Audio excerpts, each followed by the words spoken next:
We are live. Hey, everybody. Welcome back to part 2 of what is a Shadowrun semi-one-shot series. Two shots. Can it really be a one-shot and a series? I don't know, I'm making it up. I'll call it whatever I want.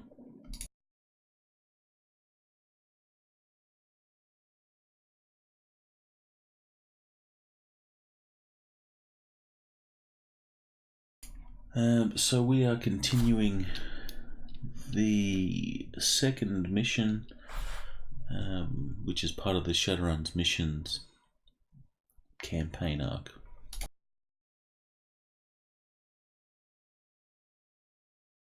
A recap: the 3 characters have been contracted by Knight Errant to track down and find out about a mobster who goes by the name of Junior.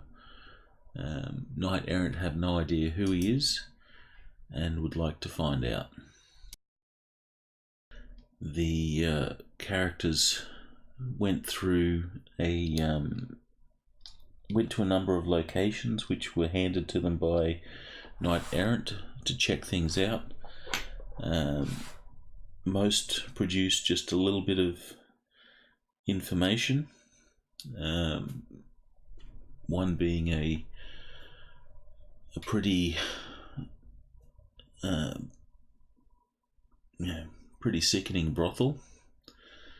The other a rundown building of full of squatters, where the party found out that one of the Knight Errant officers or agents that were undercover was murdered, and the last was a go-ganger hideout. However, you guys decided to forego the go-ganger hideout for now.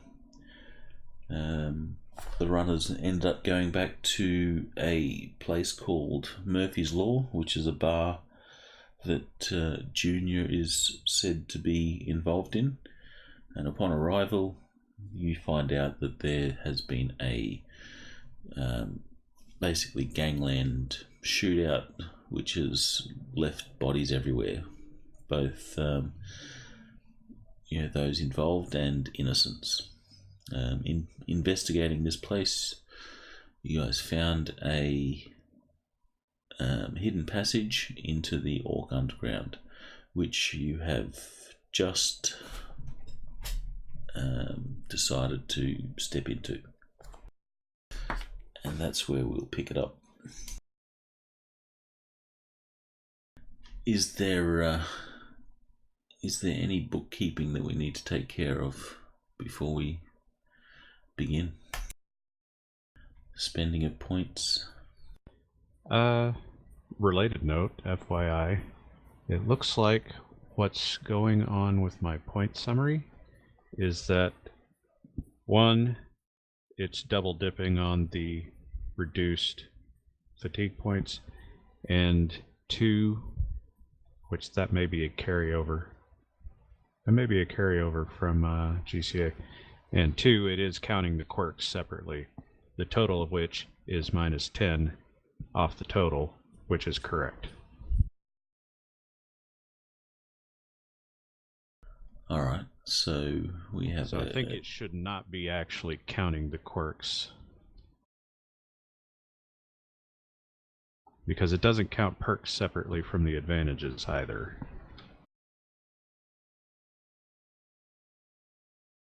That's odd, because I don't know why we just now caught that, though.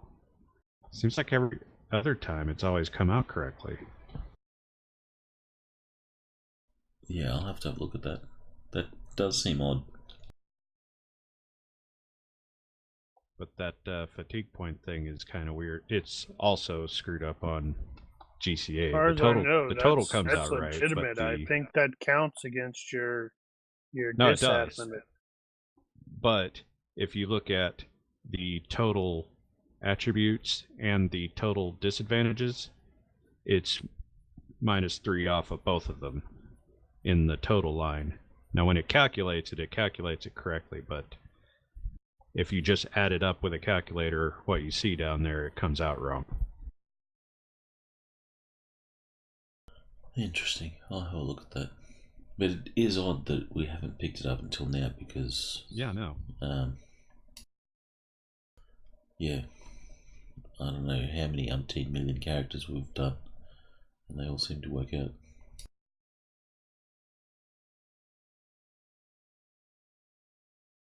And like book. Just imported book and book's right. Yeah. I think it's for the first time I haven't noticed something wrong on import. It's beautiful. You know, that's a good point. I wonder what would have happened if I re-imported him. It shouldn't change. It shouldn't. Anywho, I think we're all straightened out, though.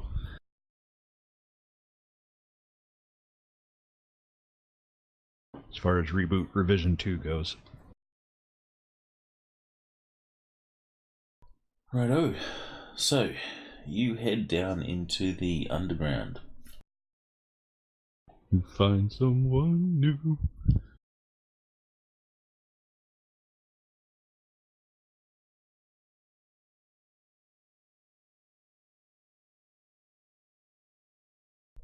Okay. David Bowie needs to be down there. Oh, we can actually have music.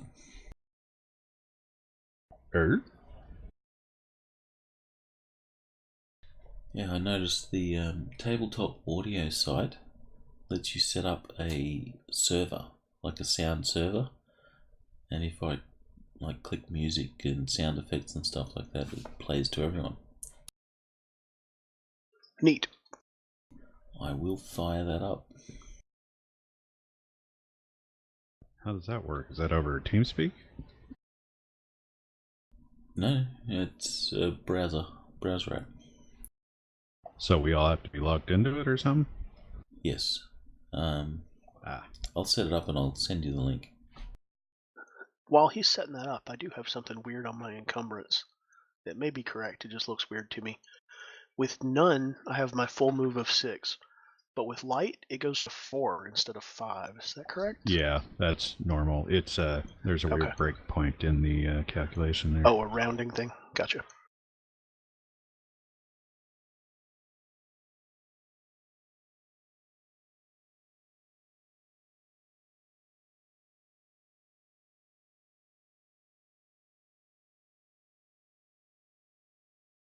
Yeah, so I figured out that Frey is probably the hero, and then Ditch That and doesn't Bookworm seem right. are the angel and the devil on his shoulders. I figured books being the would probably be the closer to the hero, but okay. It probably flops from back and forth sometimes. Although I don't see Frey being much of a counter to Ditch. Therein lies the difficulty.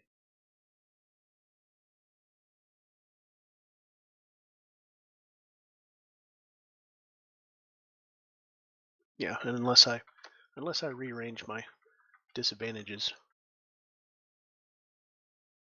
I'm not that good of a guy. I think I may, though. Well, comparatively.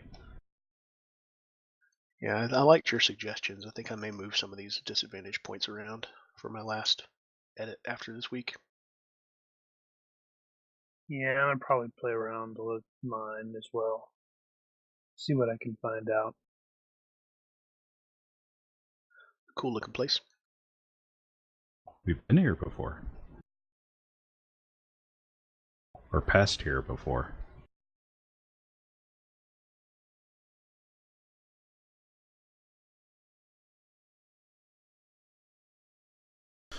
There you go. That's a link.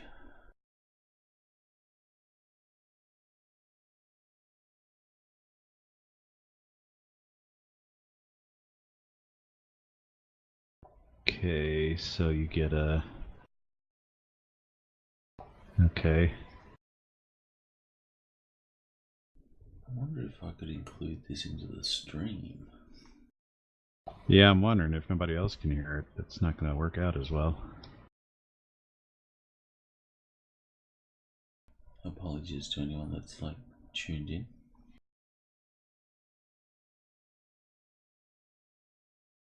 Well, I'm making a point of watching John Wick go through the Red Circle Rampage in the first one, just to try to get the right mindset. They killed my dog.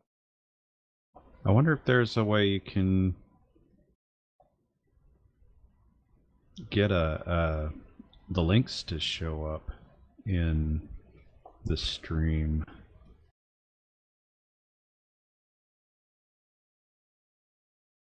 I think I might be able to work this out.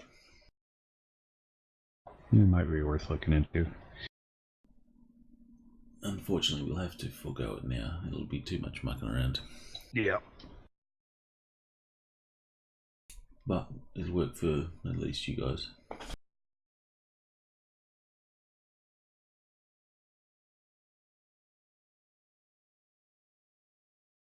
Let's put on some ambient.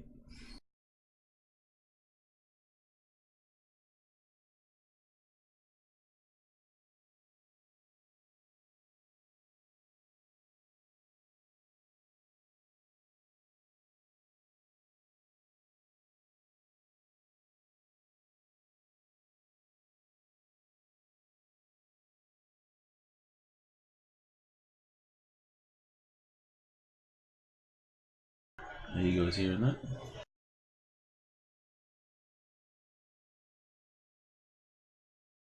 No. No.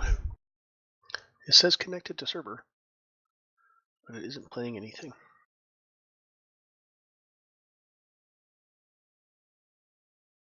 Thought I heard something over your mic, though.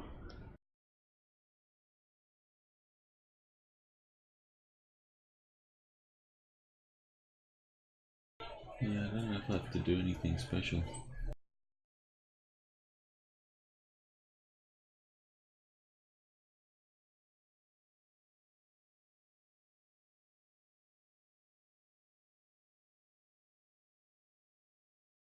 So no one's hearing anything. Do you have to open up like a player or something like that? It's not said anything. Yeah, it doesn't have a link to click or anything. It just says connected to server.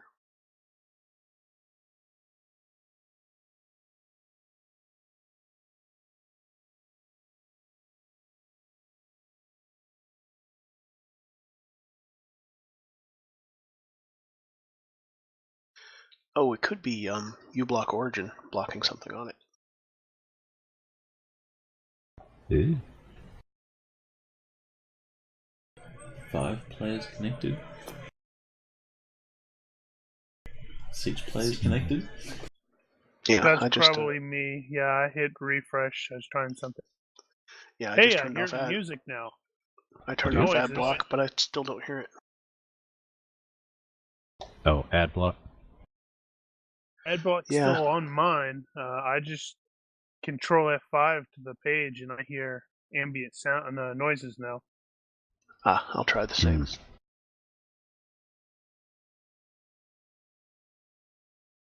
Ah, yes. I hear it now too. I do not. Because you're not as good as me and Carrie.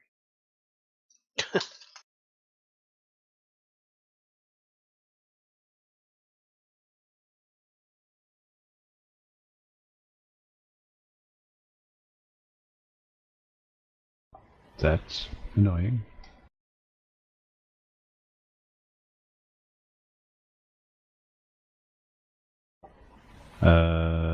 Okay. So everyone hears this like weird noise? I turned ad blocker back on and it started working.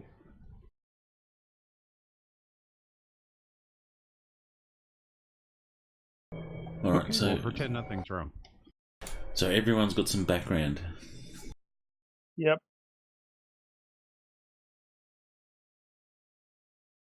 Where do you control the volume?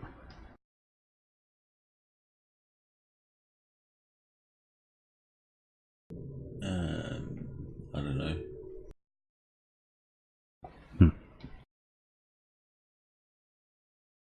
I can turn it down my end anyway. Alright, so you head down into the Orc Underground through this passage. It is a tight squeeze. It's dirty, and then it opens out behind a grill in what would be an alley in the underground.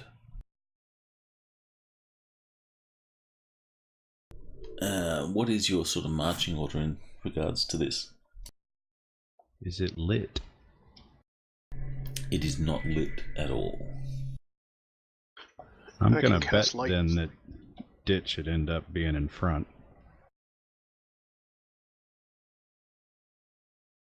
Yeah, I could not cast light if it will interfere with you. I'll be fine as long as it's behind me.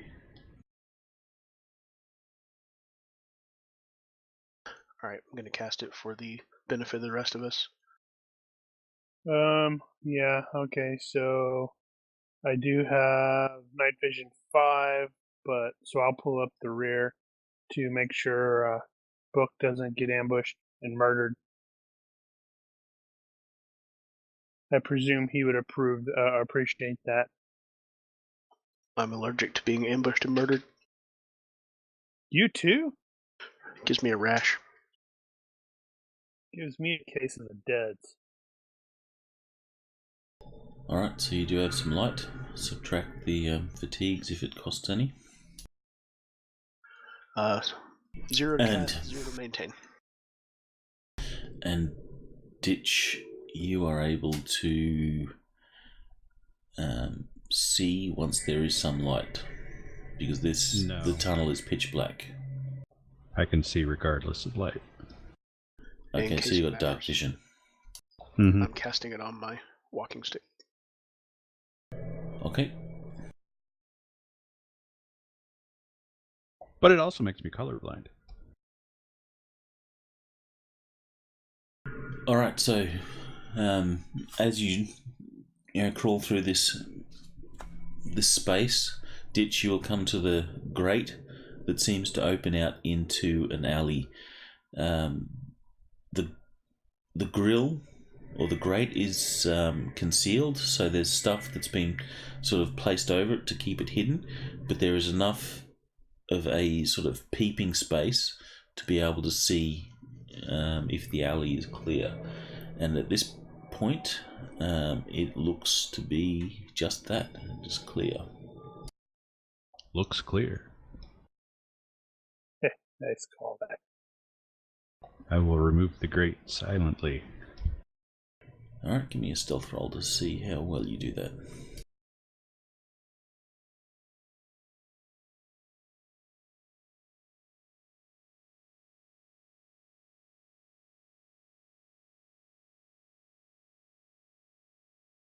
Not a problem at all. You carefully push the grate aside, and then move the stuff that's covering the entranceway. You have a clear passage into this darkened alley within the Orc Underground. And you know it's the Orc Underground because the smells are reminiscent of the time that you've been down here before. We entered here through that restaurant. What restaurant was that? Did you go? No, you entered through. Oh, the other time. You entered through the main entrance, which was the department store. No, I mean here. Now. The Murphy's Law thing. Oh yes, this Murphy's is Law, yeah. through Murphy's Law. In the basement, in the storage, yeah. there's a under the shelf there was a trapdoor.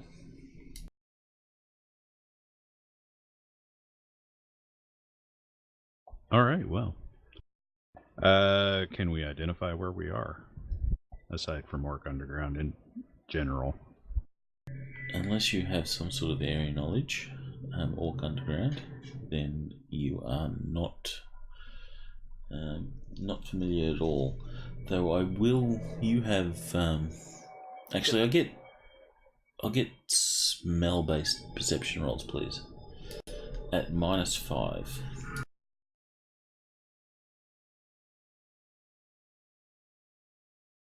Holy crap. Ditch. You do have the. Well, damn. Nope. What a wonderful new smell you've discovered. It all So smells the same Ditch to me. and Book, you do detect the hint of salt, like that which you would smell down at the docks. And if you give me an IQ roll, those that succeeded. Nope. Does your discriminatory... No. I don't have that. No, you're not the... Oh, you don't have it anymore? No. No, that was something that I had added on after the fact. Right, so Book, you are actually able to identify this as the same smells that you encountered down at Pirates Cove, which is the dockside area in the underground where Jack Turner had his warehouse. I'll whisper. Smells like Pirates Cove down here. Yeah, seawater. So you must be near there Alright. somewhere. Well, that's a start. Anybody have any contacts that are linked to this? So maybe we can get somebody to direct us. Anybody Yeah. have tracking? I know a kid who knows his way around down here. I don't know if I'll be able to get in touch with him or not. Make a I'm roll gonna try. on your pip. Did Frey have tracking? No, He's got some cop stuff. tracking just isn't something that he I'll be that- damned. thought about.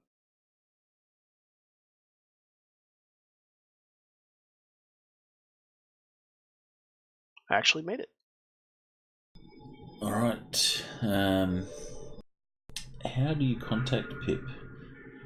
Because unless you by have... whatever method he gave me. No, you gave him a burner phone. Oh, did I? Okay. I will call the burner phone number that I gave Pip. Give me a universe reaction roll in the box, please.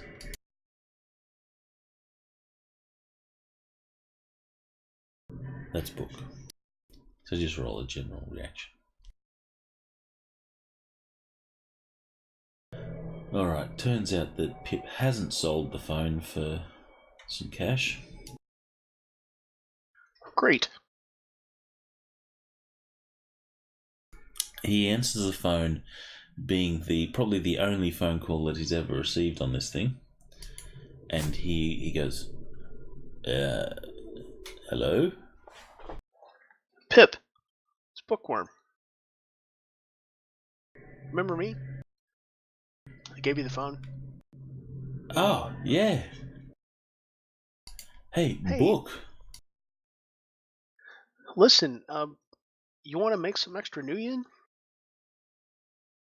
Because my friends and I are in the Orc Underground and we're kind of lost. We could use a guide again. You did a great job last time. Sure.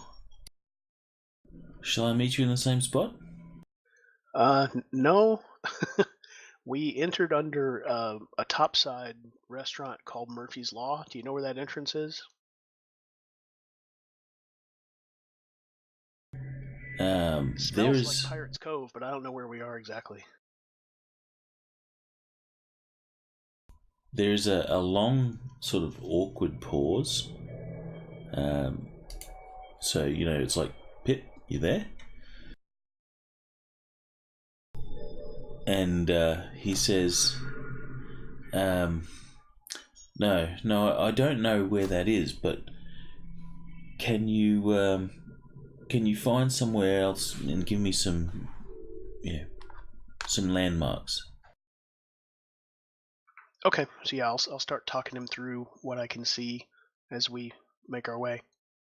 Yeah, we'll head toward the probably toward the smell. I'll send him pictures, obviously. All right. So, as you start sort of walking out of this alleyway and into the tunnels that make up the underground, you'll hear Pip say, "Okay, I know where that is. I'll be there soon. Stay there." Great, thanks. He wants us to wait here. He'll lead us. He'll guide us where we want to go, hopefully. Help us find this guy. All right. About 20 minutes later, Pip will arrive. During that time, I'm gonna poke around, see if I can't find any sort of tracks leading out of that grate that aren't ours. All right. Tracking roll, please. This will be a default.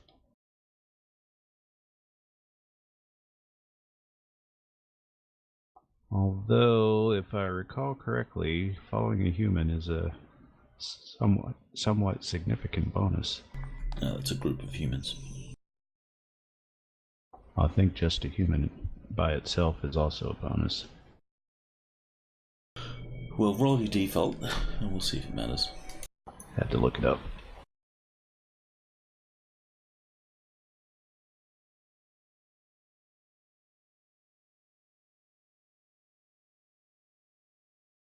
+3 if you're following a man. +6 if you're following a group of men. Well, that gets me 50-50, so I'll take it. -5 if the trail is more than a day old. -10 if more than a week old. That's awesome. This sound pad has a... Is it +3? +3, yes. What was it for the group? 6.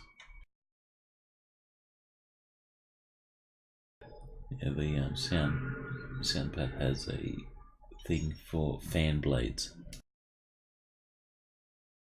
And because, almost. Fan blades are in pretty much every cyberpunk, genre film. That's true. They're just spin for no reason.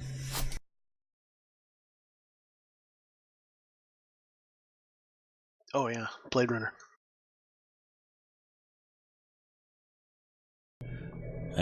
So you added the +3. Alright, you can see that there is tracks that come and go from a number of people. However, they quickly disperse when you sort of follow them out onto the streets and stuff like that. They quickly disperse, and it's hard for you to track any particular individual. You are able to see groups of people going here and there. So, yeah, somebody's been through here, but can't get any more specific.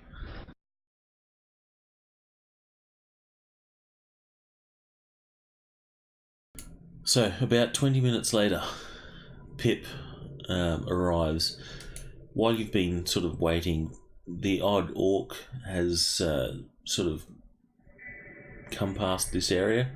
They've looked you over, but paid no particular attention. The orcs that have sort of frequented this area don't seem to be, all that well off. So you're looking at status level, poor. or wealth level poor, I should say. Okay. Just orcs? Yes, in this case it's be just orcs. But there are elves that live down here as well, and some dwarves. Is it lit in this area, or are we still in darkness here?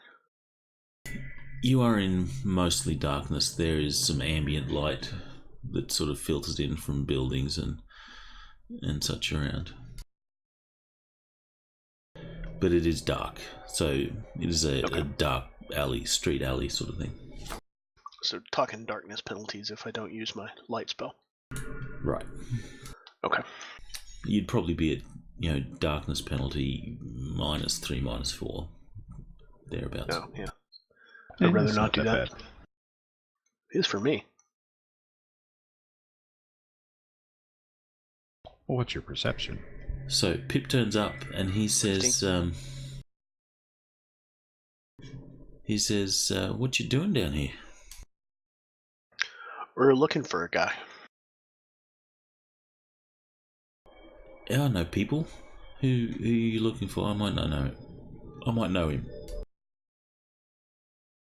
Or her.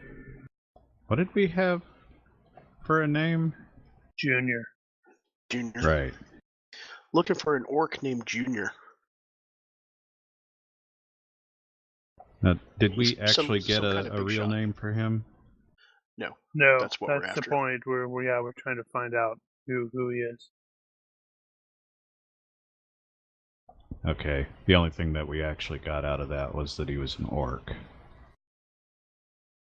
Yep, Yes. and that he had come down here.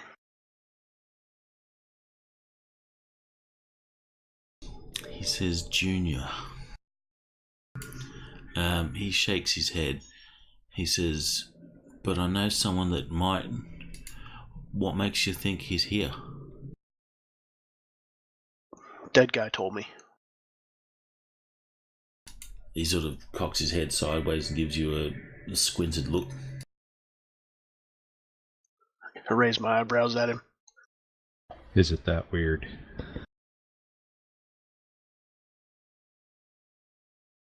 Does he know that you have magic? I don't know for sure. I kind of assumed that he did, but maybe not. Trying to think, did you actually cast in front of him? Seems like I would have cast a heal or something at some point when he was around. Or even light. Oh wait, no. While he was waiting for us down the block, I cast flight and went up on top of a building, so unless he wasn't That's paying true, attention. he was watching that. He still gives you a look. I'm sure everyone's seen it. There's the meme that goes around of the little black village kid, and it's always like, Yeah. he gives you that look for a minute until it sort of it registers in his head that, okay, you're probably talking about magic or something like that, which is out of his field of expertise. He says, "But I can take you to someone that might know who this person is." We'd appreciate that. By the way, I introduce him around. He already knows Ditch, but I introduce him to Frey, and vice versa. Can a new friend of ours. Frey, can you give me a reaction roll, please? Add any appropriate modifiers you think work in this situation.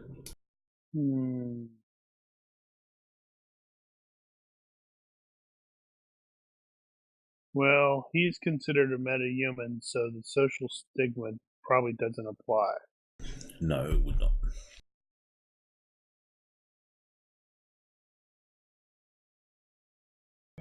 He just gives you a acknowledging nod.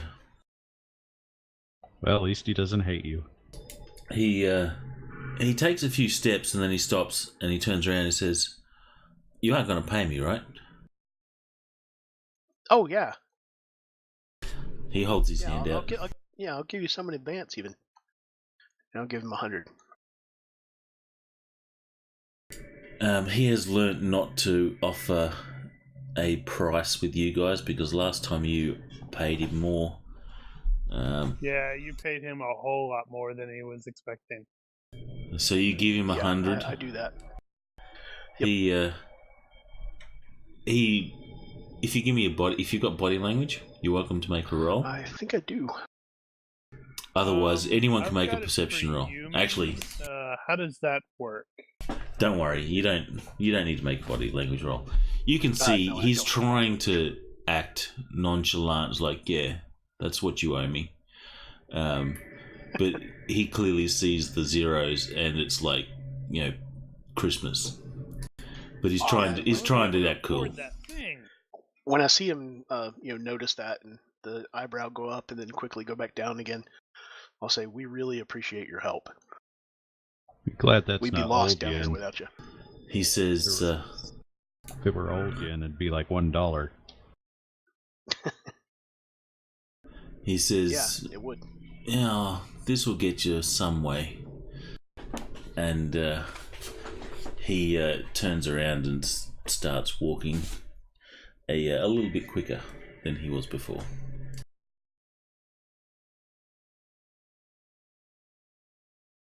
As you walk, he says, "You gonna feed me again?" Yeah, we can do that. What do you want? We'll feed you to the sharks. With a joking smile. Unfortunately, Ditch doesn't have a very believable joking smile. It looks serious. It could probably be a little more sociable. I'd tell you he's kidding, but I honestly don't know. He gives a disapproving look to Ditch, but that's about it. And he heads off down the streets, and he's leading you away from Pirates Cove. And you start seeing familiar areas that you've sort of been through once before. And you get the feeling that he's heading back towards the main main entrance. You end up down through a narrow street alley, and he pops up at basically a hole in the wall that's selling some food and such. The guy there greets him and says, "Your usual today, Pip?" He nods, and Pip says, "These guys might also want some stuff as well." What is it? It's just like a hole-in-the-wall burger joint. Actually, there'll be some Chinese as well.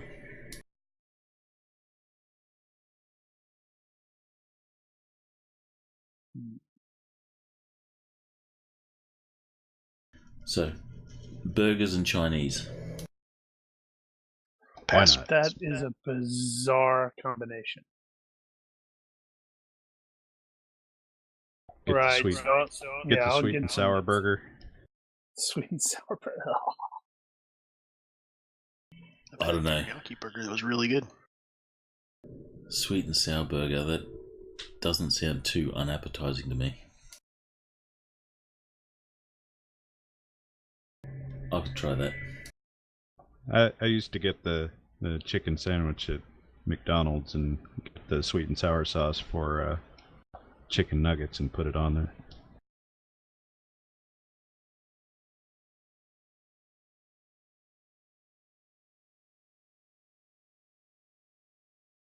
Anywho, we're not here to eat. We're here to feed Pip and be on our way. Alright, so who's paying the bill? Me. Alright, that'll be, unless anyone else grabs some stuff, Pip's portion of the meal will be 15 New Yen. Okay. I'll get some Kung Pao to go. Subtract an amount of New Yen that you feel appropriate for what you're getting. Pip is obviously splurging. if someone's buying, he's not going hungry. Got him covered. Trey is a picky eater, so. And this is basically just street food. It's not quality food at all. All right, so Pip will get his meal, and he will sit down and eat, and he'll say, "So, who is this Junior anyway? What's he done?" Well, he's some big shot. I don't know if you've heard about what's going on upstairs, but there's a lot of Shakes his head.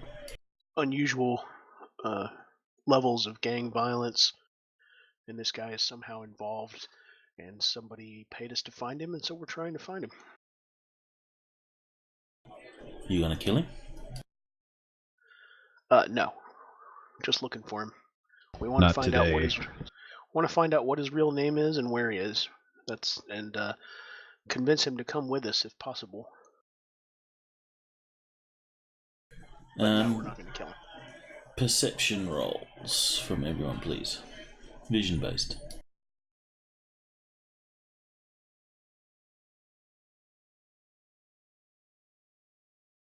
Okay.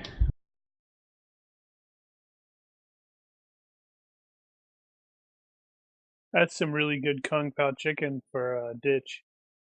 The lights are a little bright in here. A bit more power than Kung. Alright, so Book, upon the mention of are you gonna kill him?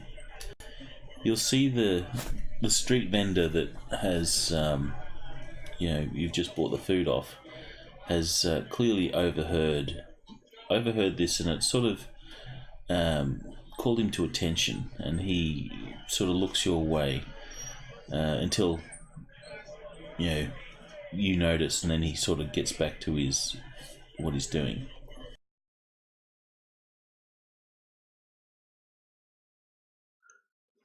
We'll talk about that later. Finish your food. Well, Pip hasn't noticed this. This is something that you notice. Right, and I'm telling Pip, we'll talk about that later. Finish your food. Let's go. Andy did say, no need to.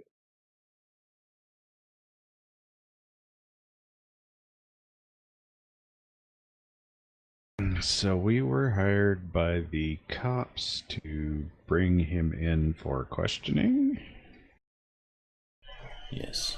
Actually, well, the 4 is not really specified, just to bring him in alive.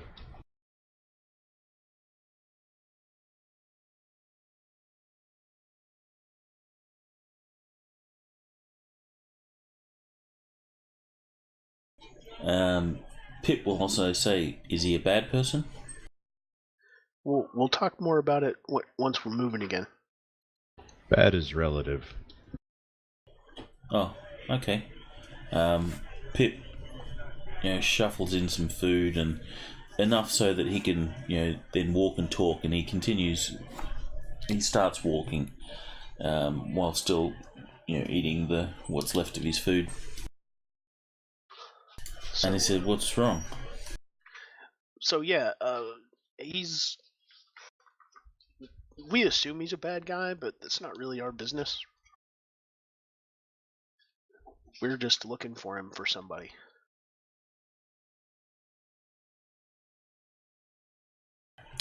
Sure. Okay. And he continues, and you head back towards the tourist highway. So if you're going to grow up and be a Shadowrunner like us, you're going to have to learn that you only ask as many questions as you need to find out what you need to know. Don't ask any more. He looks at you, raising an eyebrow. Shadowrunner. Direct, yeah. No. Isn't that what you want to do? I get myself killed. I think you do pretty good. looks. He grabs his Yeah, it's... he grabs his shirt and says, "Pip here. I'm going to be a businessman." Oh, all right. That's a good You're ambition. putting him through college, Book. Stop reading my mind. We're businessmen too. I do work at a college.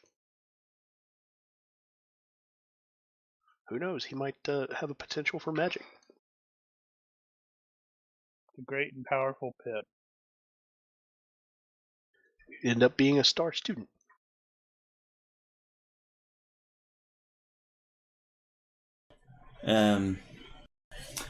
And you end up in front of a place that's not far from the tourist highway. It is looks to be a club of some sort, called the Gold Mine. Okay. Pip says, "Wait here." All right.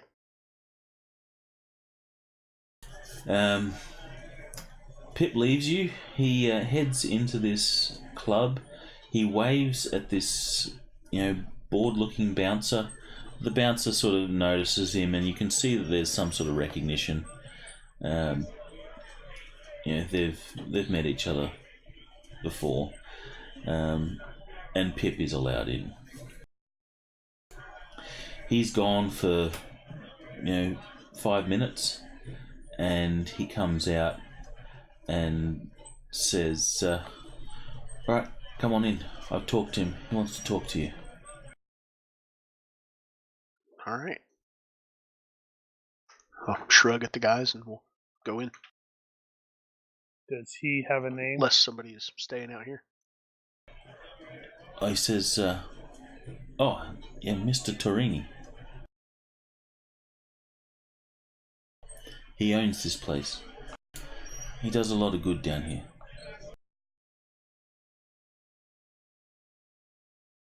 Well, I guess that's something.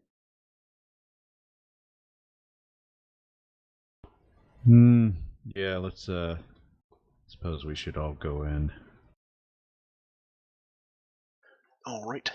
We're not expecting anybody to be following us or anything here, I think. Not yet.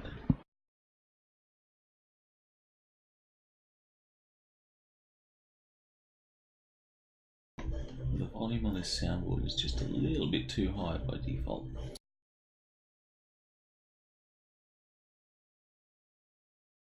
It's not bothering me. Are you getting a sort of club ambient music? Oh no, I'm still getting the background noises. Yeah, clang.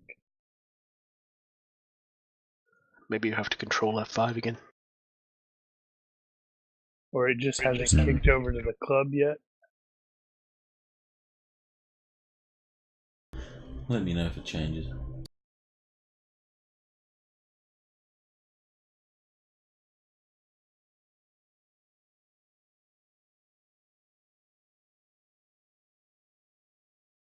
I wonder if you have to refresh every time. I assume not. I'll give it a try.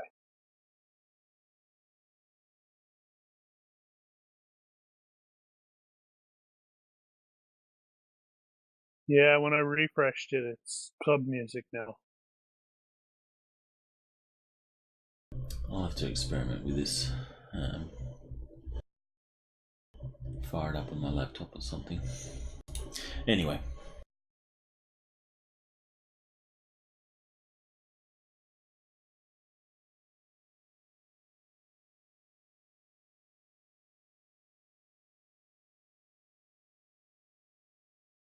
Alright, so you head into the gold mine.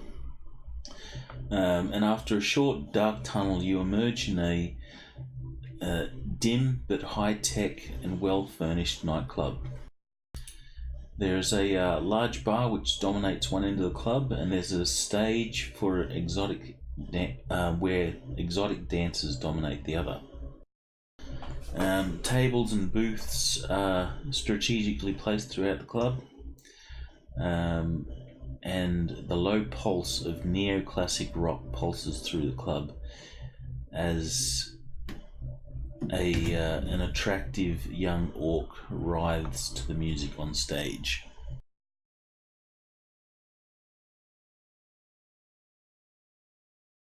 What is a female orc called? Is it Orcus? She-orc? Candy. Of course you are. You will catch Pip sneaking a few peeks at the young woman as he leads you to a large curved couch. And sitting in this booth is an immaculately dressed male Italian orc with tanned olive skin.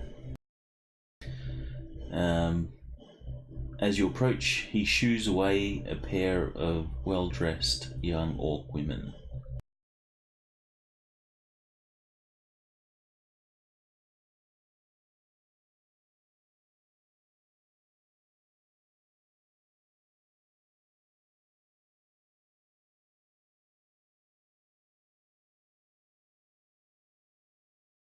This is the. Did you say Turini?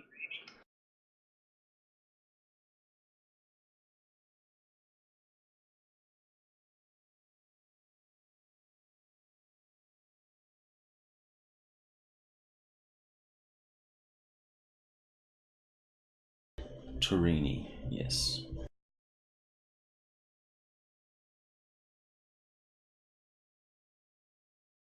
Alright, then we should do the Mr. Turini, I presume. Just one moment.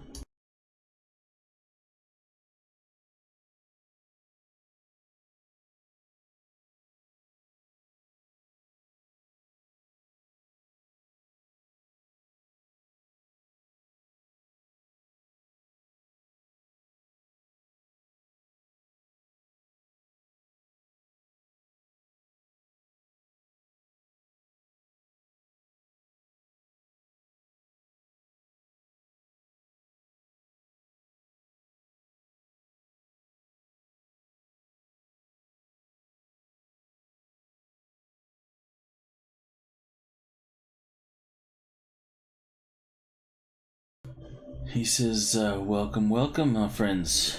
How do you like my club? Nice place.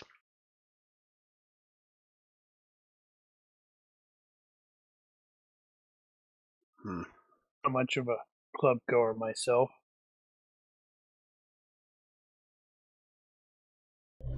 It's my pride and joy. I'm trying to give the underground some credibility.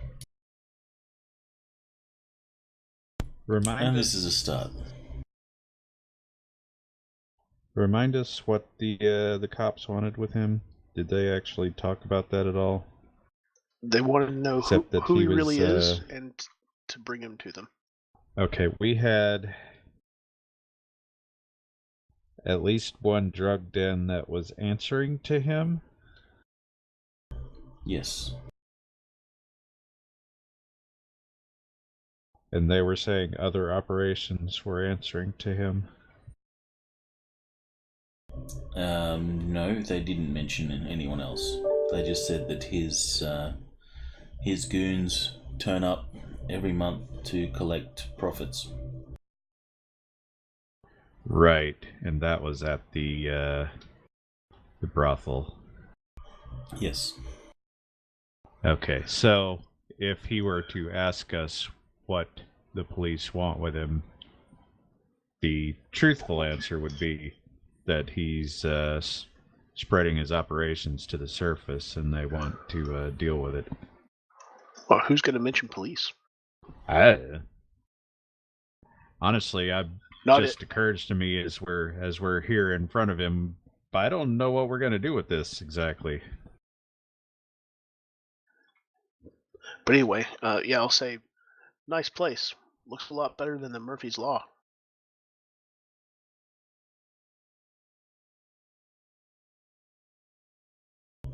You can see he says, I'm not familiar with that place. It's a dump. So, thank you for taking the time to talk to us. Pip said you might be able to help us find somebody. I might be able to. I have a number of contacts. Pip says the person that you're looking for is down here somewhere in the underground. Yeah, that's what we're told. And he Name's goes by Junior. Yeah, we don't know his real name. That's why they call him on the surface. I can't say I've heard of this person. However, I do have a large number of contacts, and I can certainly start investigating for you. What would that cost?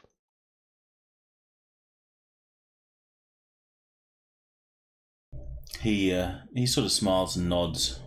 Straight to business, hey? Well, he says, "Look, I'm trying to make the underground a better place for everyone. I don't need your money, but I could certainly utilize your skills if you'd be interested. I have maybe some we do errands trade that you skills. could perhaps run for me."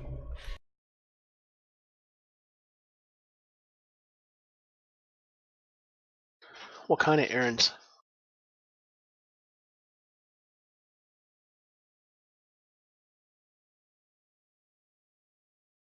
Give me a who's doing the speaking here? Who's the face? Book? Yeah, Book's kind of the mostly, face at the yeah. moment. Give me a reaction roll. Apply any modifiers that may be appropriate. Does he know Shadowrunners? Yes. Okay, I'll get a +1 then.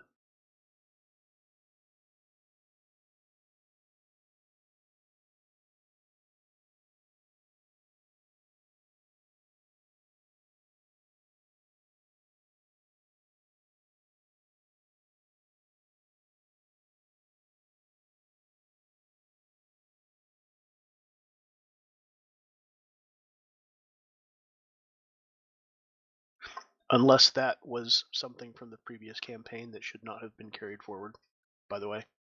No, that's fine. Okay. The previous stuff happened, so... Good. So Ditch will still have that too. +1 for being a badass applies to all Shadowrunners all the time. Did we get... Okay, we had the group rep from that.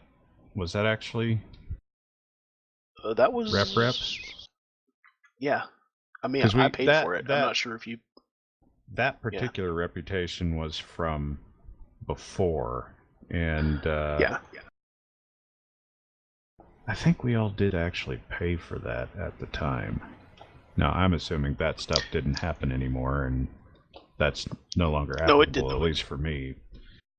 No, whether or not Book's been on some other runs beforehand is another matter. Oh, gotcha. Okay. But yeah, I was preferring to keep it. I paid for it again. So anyway.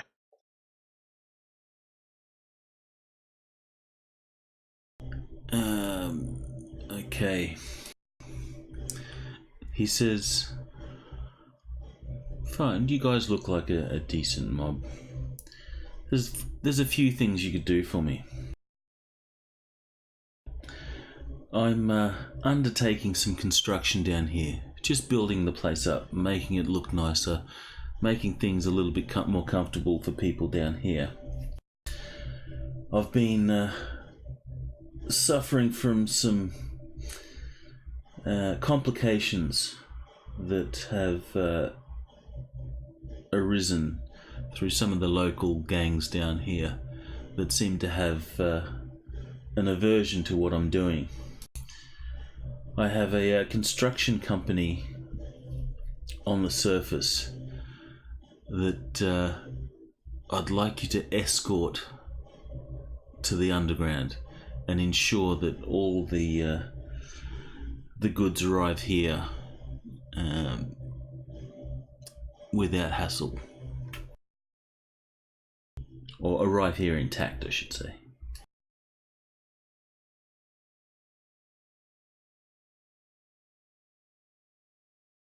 Is this something that you can do? Yeah, in exchange for you using the time to try to help us find this guy, I think we can help your construction guys get down here safely. What do you guys think? Sounds fine. Yeah, sure. He What do we smiles know and about these says, gangs?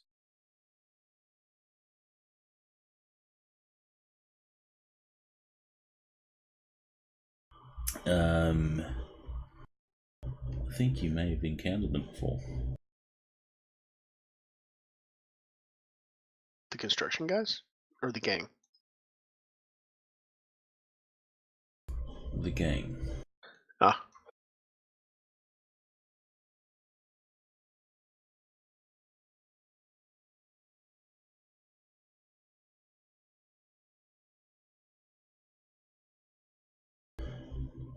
Actually, no, you haven't heard of them.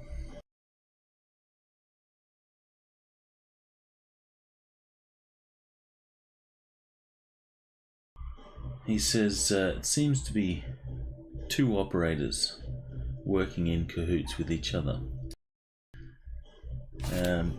One of them goes by the name of the Creepers. The other is Bot Calm. They've hijacked a couple of my shipments before, and I think if we have some big and scary Shadowrunners like yourselves on this delivery, they may think otherwise.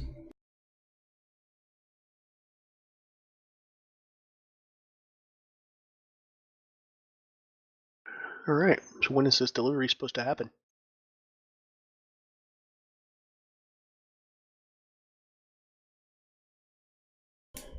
He says immediately if you're able. I can notify my foreman that you are on your way, and he will wait till you arrive.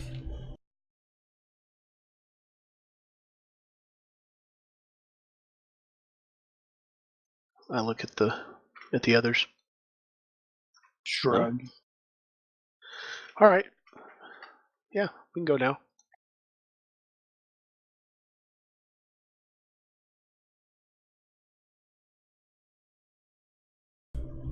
He says the place you need to go is a place called Topside Construction. It's at 230. Actually, wow, that's a big address. It's like 20,030. Yeah, so we remember the address. How would you say that in 20030 Forest Park Probably Drive? like that. 20030. Jesus, how do you have addresses that big? Because it's going to be... It's effectively 200 streets up. Yeah, in cities that have over 100 streets, the blocks are usually numbered by the street number, so 112. We have actual all the cities addresses would start with 112. We have Actually, actual yeah, 'cause- cities up here in the upside, the non-upside down. So I think the street would be 200 something, and that would be the address on the street. Okay, that makes sense.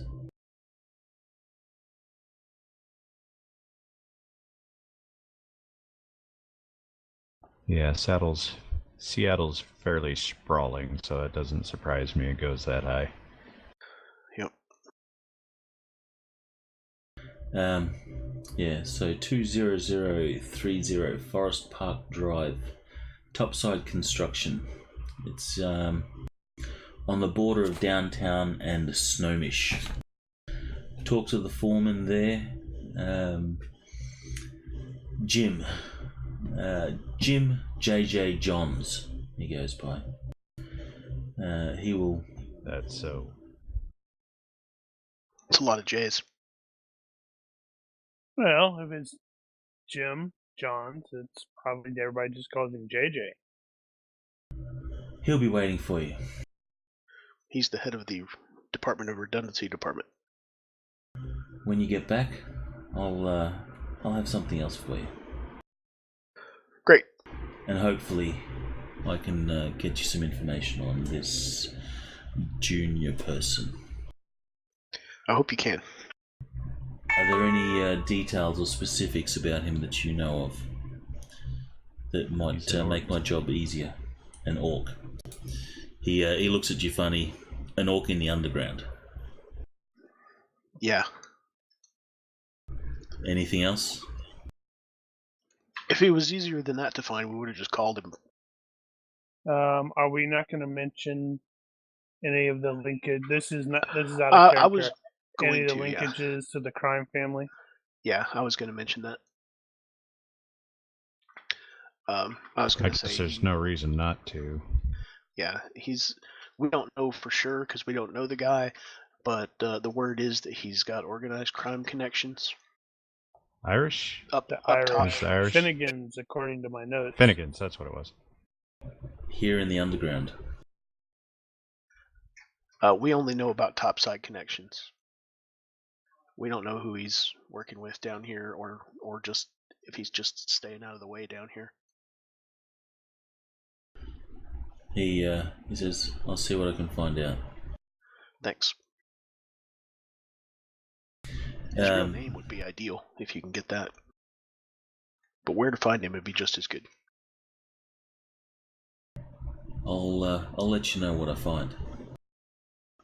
He says, "Before you go, would you like a drink?" Absolutely.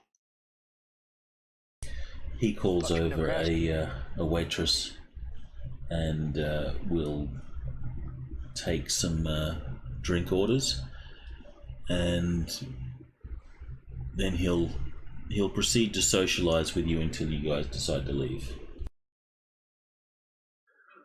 All right, cool. Well, I guess we'll drink our drink if anybody else is having one, and then we'll go find these construction guys and help them get down here. Are we going to be able to get down here without Pip, or can we let him go? That's entirely up to you. Pip's his own man. Pip looks at him. Pip looks at him, disapproving. He says, "Sorry, Pip's his own businessman. He speaks for himself."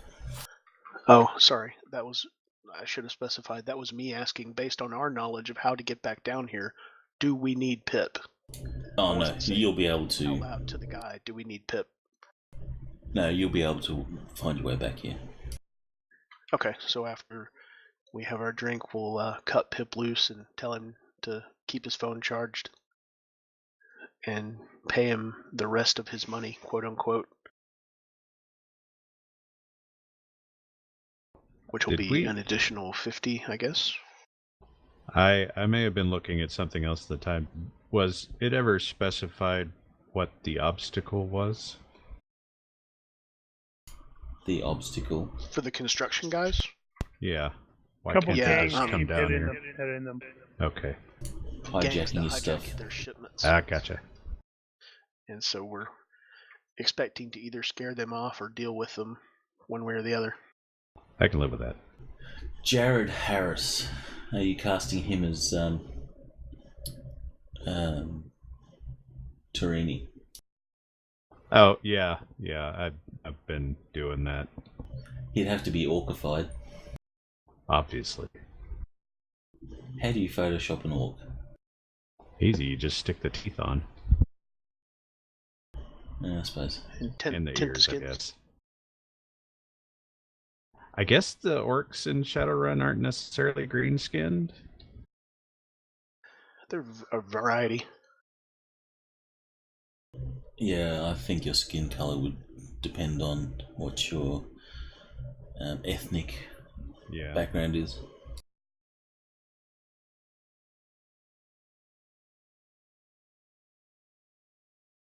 They're depicted a variety of ways in the books.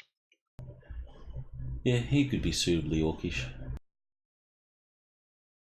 I don't know. For some reason, the picture there, the shape of his face, it just reminded me of him.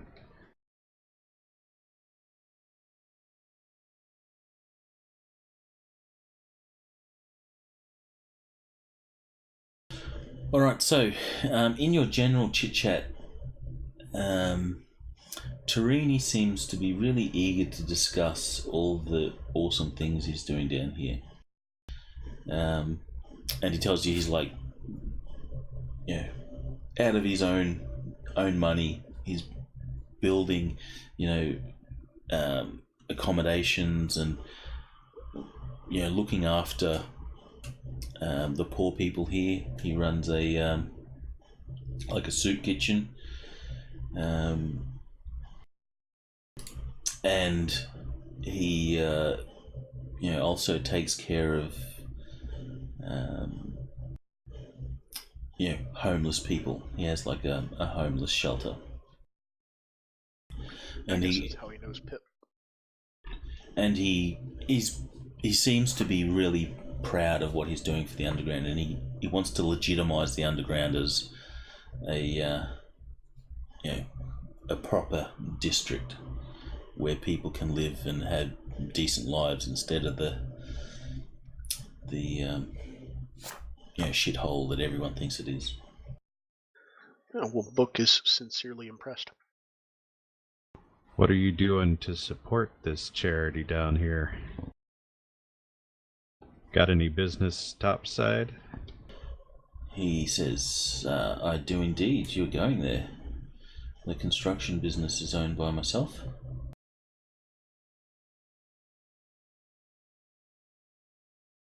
Any other business? A few things here and there, but I have a few like restaurant or food supply warehouses, some of which I divert food down here to feed some people. And he will list off a number of other minor sort of interests, but the construction business seems to be the one that's drawing in the majority of his income. He also tells you that the club here generates a little bit of money too. Fortunately, I don't need a lot to live, and I can spend on the underground. Once the underground is a better place to live, I'm sure the economy down here will grow, and I'll receive my rewards in time.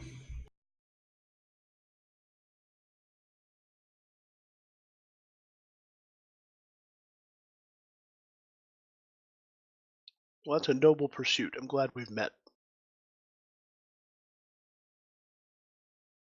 Alright, so unless there's any particular questions you have of him, you guys can take your leave. I don't. Nah. No, I can't think of any.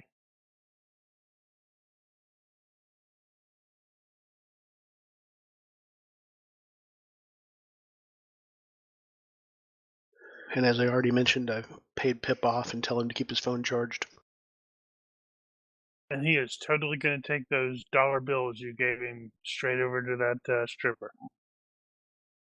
Oh, he does. While you guys are talking and stuff, you see Pip is like, looking over at the stripper. Good for him. His attention is diverted. Alright, so you trouble, kid. He says, still looks good. Trouble usually does.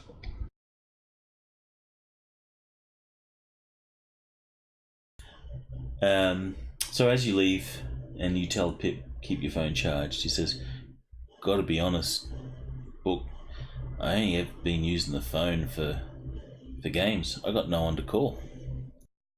And no one calls me. I Except called you. telemarketers. Hate those guys. Me too.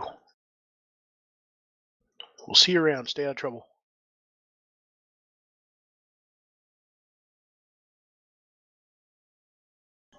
Sure thing. And he watches you guys leave, and when you're sort of almost out of sight, you see, something catches his eye, and he will go off and investigate a potential opportunity to, guide some tourists or something. Cool.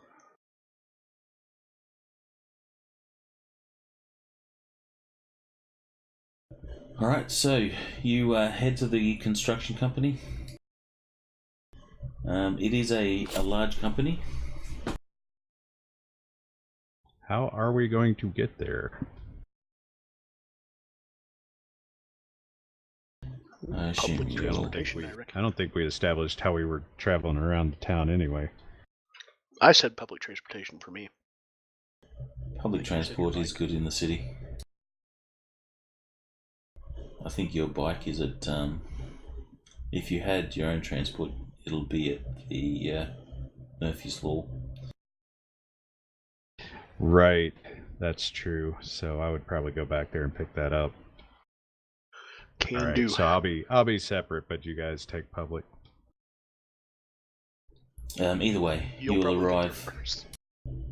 You'll arrive at Topside Construction.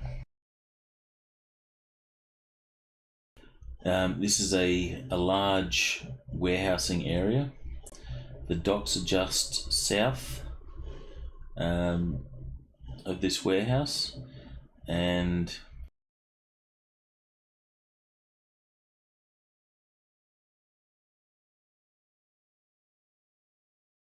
sorry, no, the docks aren't just south.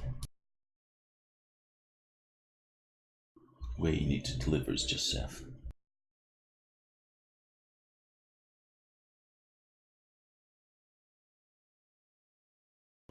Alright, so you turn up, you see that there's a number of trucks that are being loaded up with construction supplies, but mostly building supplies.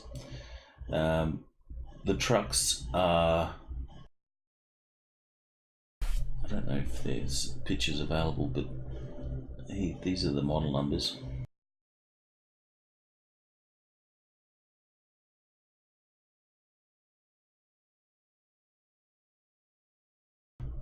Those. So there's 3 of those, and there's 3 GMC Bulldog step vans.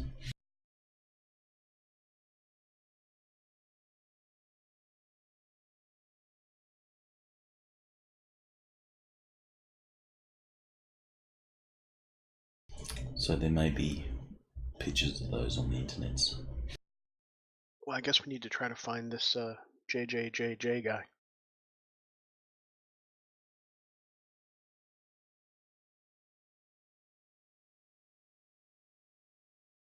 I think it's just JJ.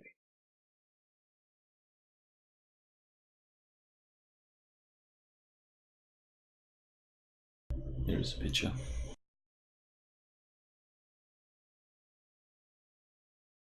Looks pretty heavy duty.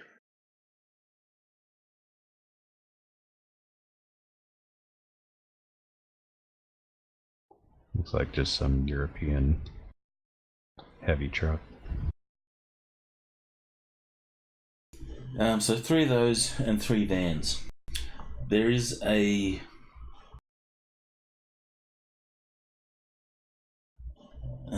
guy that seems to be coordinating the loading up of these trucks. He has a clipboard, and he seems to be the guy in charge. You approach. He sees you, and he before you guys get to say anything, he says, I'm guessing you're the guys Mr. Torini sent.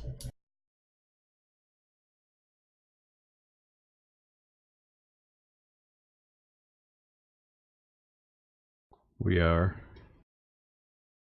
This guy speaks with a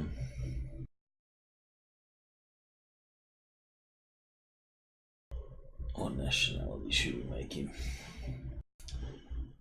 He speaks with the trucks are Russian, apparently. He speaks with a European accent. Eastern European.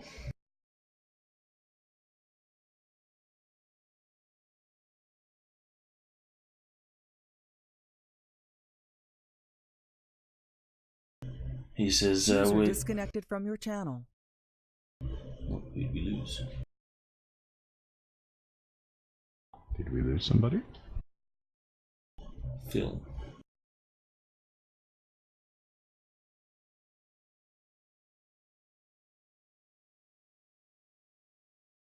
We're regaining him.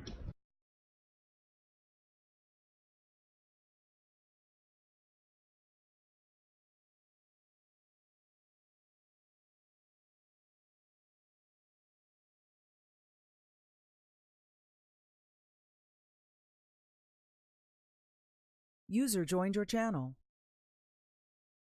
Welcome back.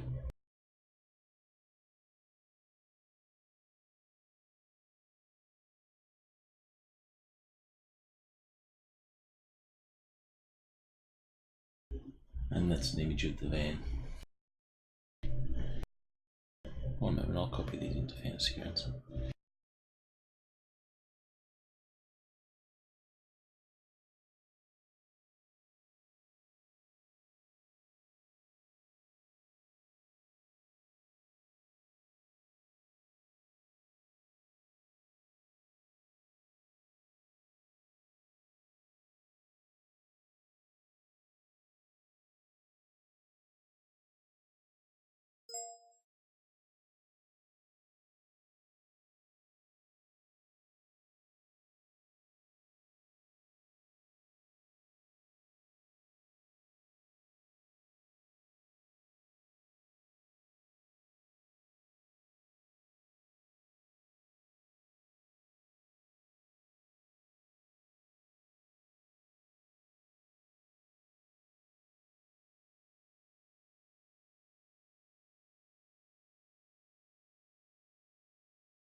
Yeah, I think I fixed it. It would seem so.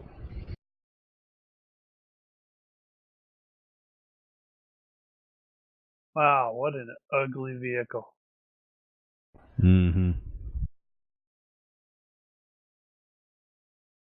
So, 3 of each of those.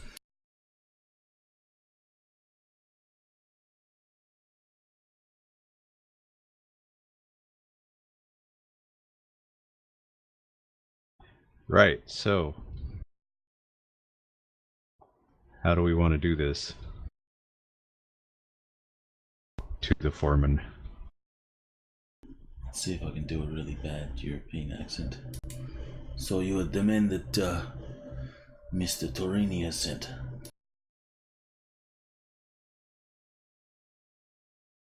Men and elf.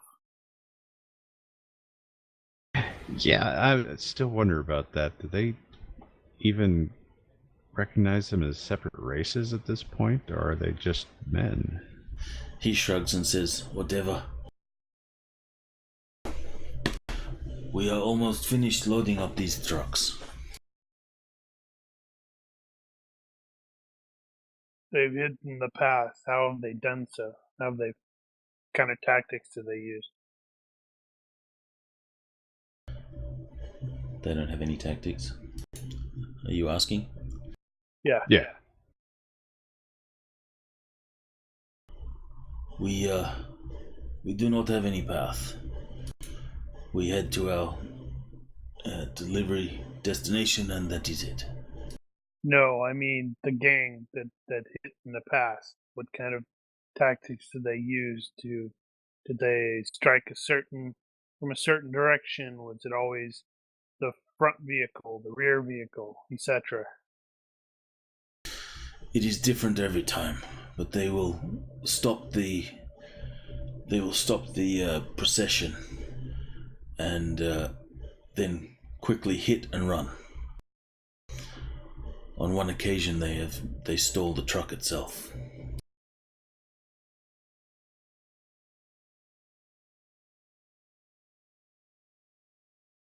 So it sounds like we need to be like either in the center or scattered around. Could just follow the convoy.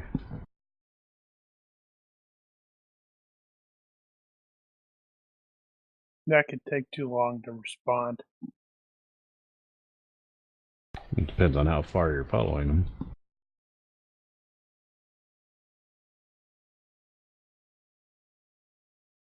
How many?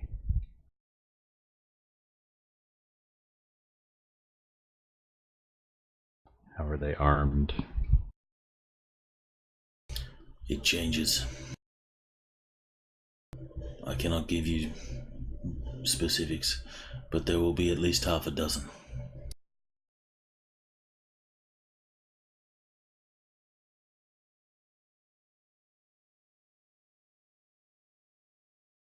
Right, so I think I'm going to pick the centermost vehicle and be in it, ready to respond as quickly as possible. Yeah, we could do it that way.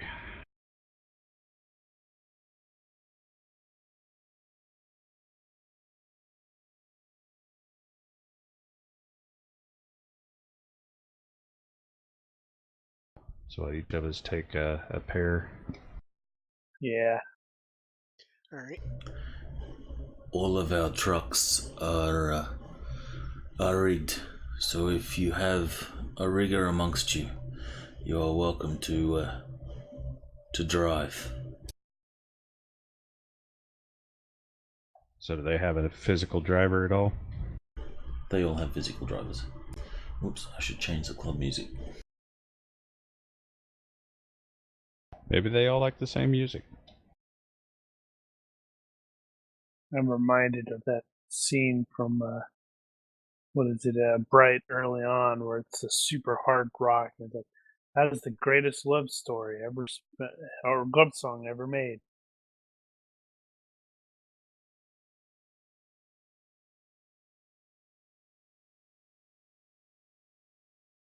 Yep. So pick center vehicles so we can respond quickly. We don't have a rigger type. Alas. Suppose we could maybe see if Gustav can track them if something goes wrong. Oh, that's a good idea. Has anyone tried to contact Gustav for this adventure? I don't think so. Nope. That was the last adventure that you did, so yes, you can roll to see if you can contact Gustav.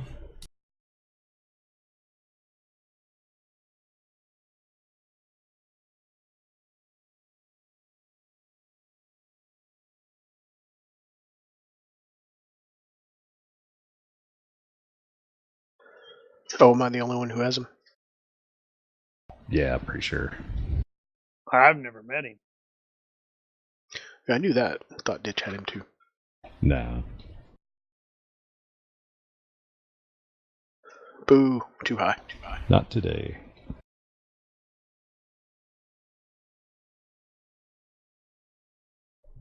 There is no reply from Gustav.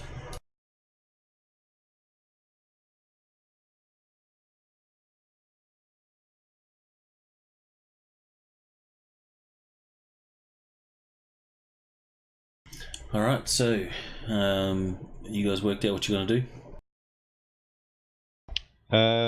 So Frey wants to take the middle pair then?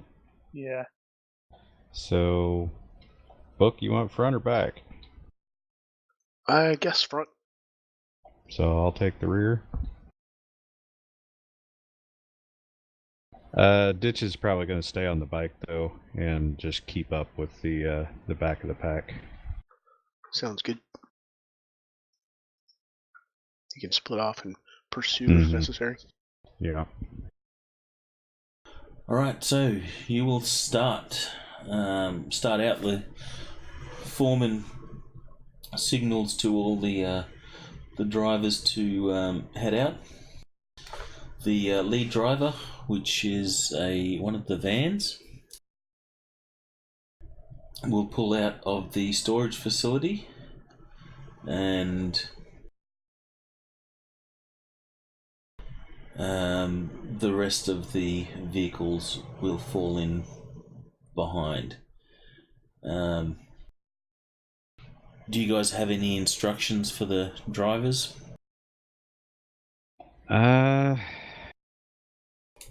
If someone has tactics, roll tactics for me, please. What do the drivers, what do the construction guys have as far as defensive capabilities? 0. So they're not even armed? They'll have a pistol or something like that for personal defense. Okay. And that's it. Pretty much.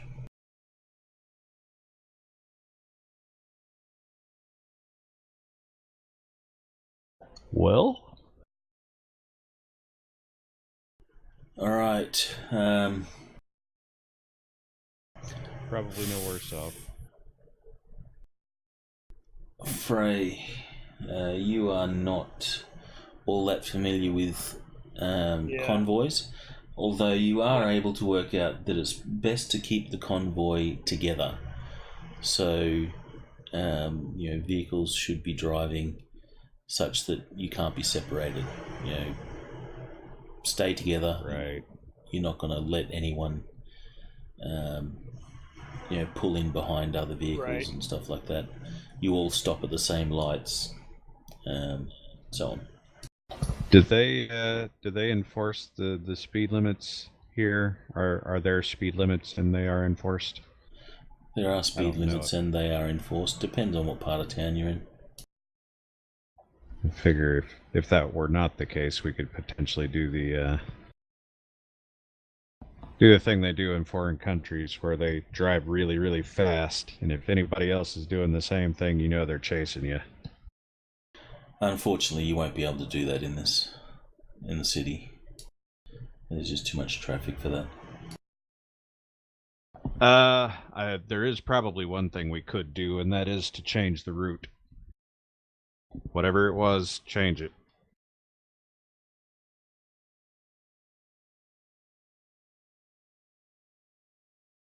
Can I also get everyone to make perception or observation rolls into the box, please? Oh, I has that.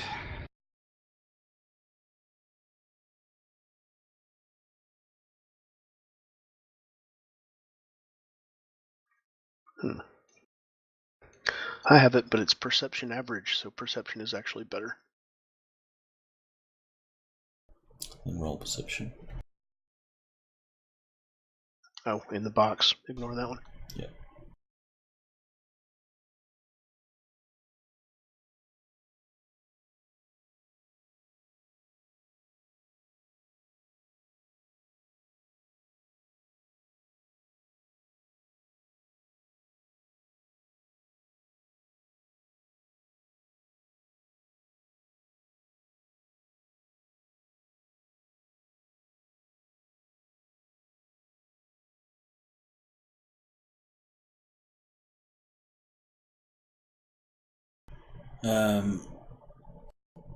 Can I get an indication of who's in the vehicle? So type in chat which vehicle you're in, or if you're not in a vehicle.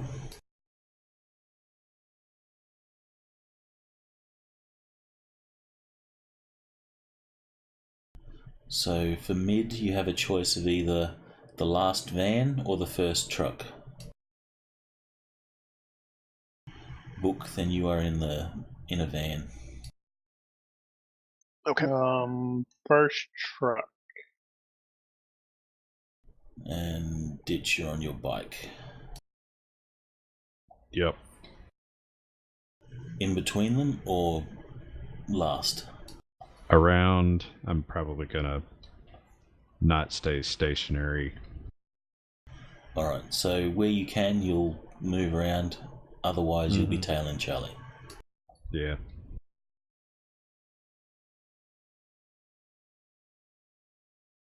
Alright, so you start out, you leave the compound. As you're leaving, Ditch... sorry, not Ditch. Freya. Or Frey. You will notice a suspicious guy on a phone. He's on the street, just dressed, fairly casual, and he's on the phone as you guys are leaving. And he's obviously trying to stay out of the way, or be inconspicuous. He's talking casually. Okay. And he has his own theme music. Dun, dun, dun, dun, dun, dun, dun. Well, I have to pass on to everybody. Does he look like Tom that- Cruise? Oh, if that's the case, we're screwed. He looks like the dude that plays Hellboy. Which Hellboy? The Real Ron one? Perlman? original Hellboy. The first one. Yeah. Ron Perlman. That is not a Well, pretty man. Well, It's a large definitely man. letting everybody know that we have at least a watcher, it looks like.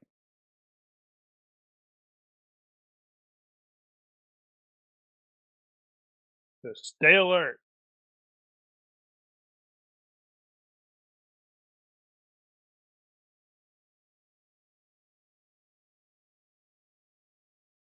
Does he stay on foot, or does he No, he's on foot. get in the vehicle? If Ditch will lag behind just to see. you will notice that after your procession of vehicles has left, he will hang up the phone and he'll sort of walk off.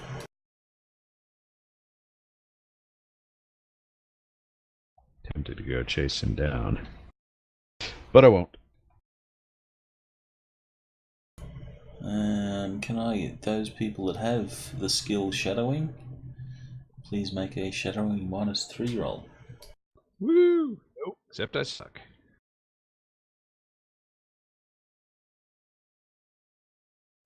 Actually, you're not going to be at -3. You make your perception roll, sorry. Even better. Yeah, I think you can substitute shadowing as well.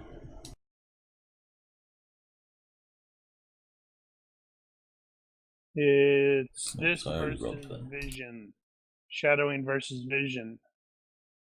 Alright, so your perception. Or visual based perception.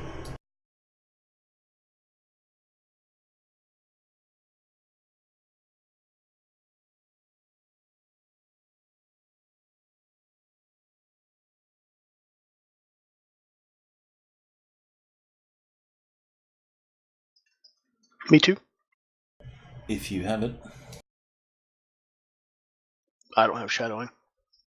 No. However, you're at the front.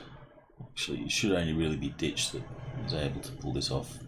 Okay. Okay, never mind then. Ditch, you will see that maybe a minute into your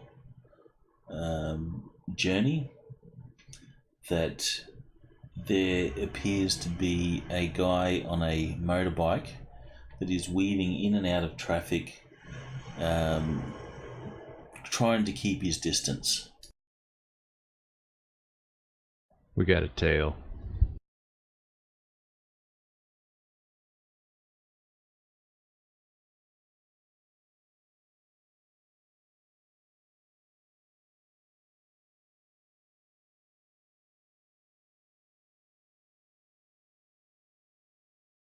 You're fairly certain that he wasn't there from the beginning, but he is now. How long before we reach the destination? I presume it's not that far. You've got a 20 minutes? 20-minute, 30-minute drive, depending on traffic, ambushes and such. Yeah. It's hard to plan for those.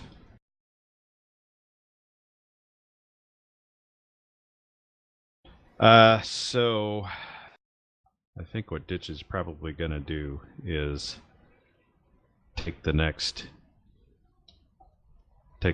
exit or whatever, and then take the next on-ramp and come up behind the bike.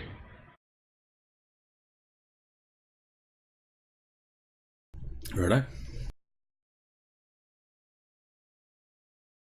Make an area knowledge roll. Let's see how well you know your way around. Woo! I has it. Not great though.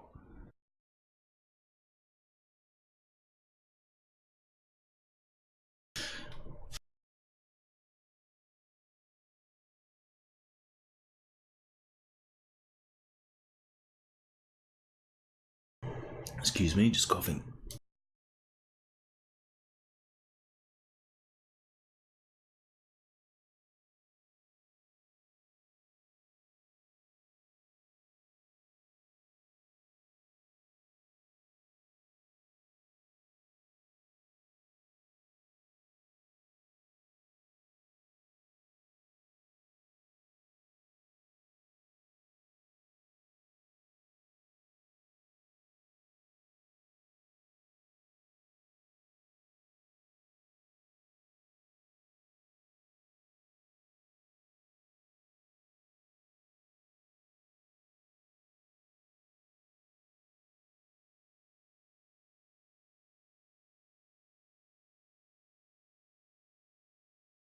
My apologies.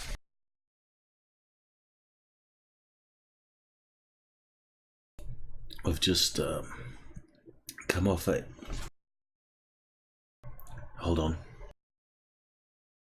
Right. Actually, let's take a 5-minute break. Good timing. Okay. Roger 5.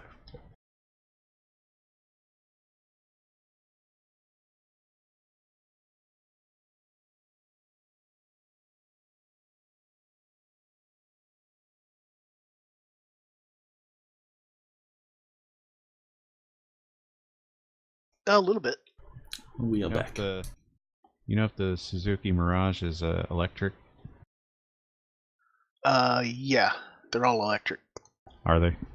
So is there a thing about them not being able to be heard? No, I don't think they're particularly like stealthy. They still, they're. Well, electric vehicles are practically silent. The modern ones are. Yeah, I don't know if they bring that up in Shadowrun at all. It's not mentioned. I didn't imagine that they would be silent, but they probably didn't that's either. because they weren't invented back then. Yeah. Yeah, because I seem to recall there was somewhere where they were talking about making it a law that they had to have some kind of noisemaker on them so pedestrians could hear them coming. Yeah, particularly blind pedestrians.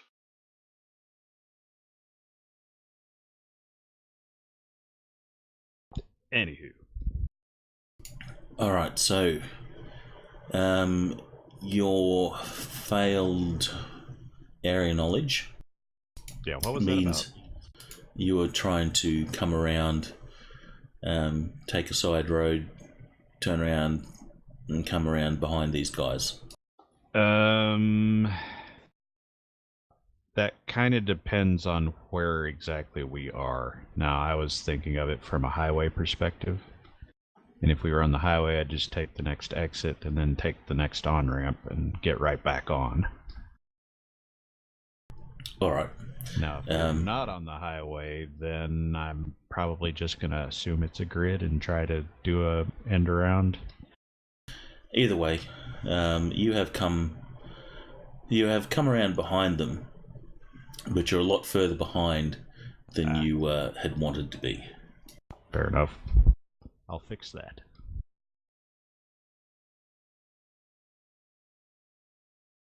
And I will let the others know that I'm tailing the tail. Assuming he's still tailing. And if he breaks off, the plan is if he breaks off, I'm not going to follow him. I'm just going to catch back up. Alright. If you're going to follow, then you will need to make a shadowing -3. Why is it -3? Vehicle. -2. That was -2. A -2 is it? Did I actually put that on there already? No, I didn't. I'm going to write that one down.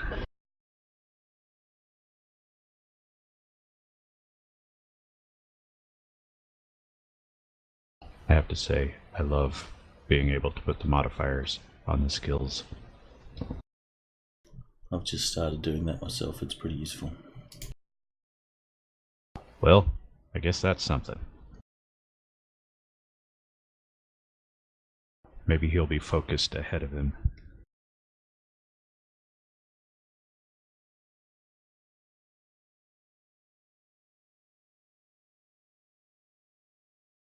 Oh, speaking of useful stuff, under the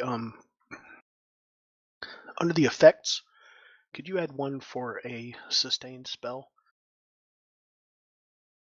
So I can put it on myself when I'm holding a spell, so I don't forget that I got a -2 for that. What would you like me to call it?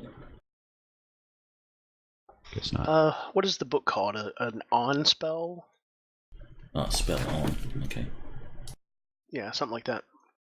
And it wouldn't have a duration. It'd just be something that I'd put on or take off as I maintained or ceased to maintain a spell. Okay. Spell on. Thanks. Now I just gotta remember to use it. Well, the first part's done. Yeah. I think I will create the ability to add player-created effects for things like spells and stuff. Oh, that's a good could be idea. useful. I guess, is there a good reason not to? Playing with strangers who might troll it. Yeah. Maybe have it toggleable by the GM. That could be possible.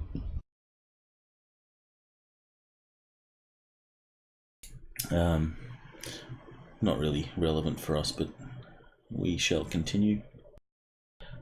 So you come in a little bit behind them, and you will follow. You're driving for maybe another 5 minutes when Ditch. Did you make your by one?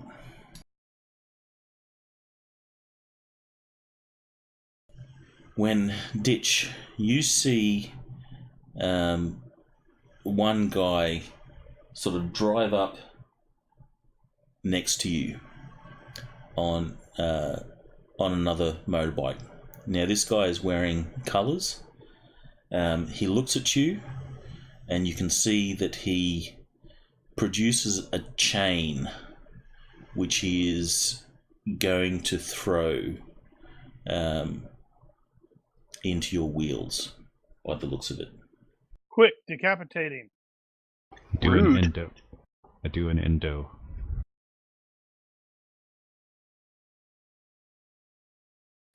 So, you have combat reflexes. I do.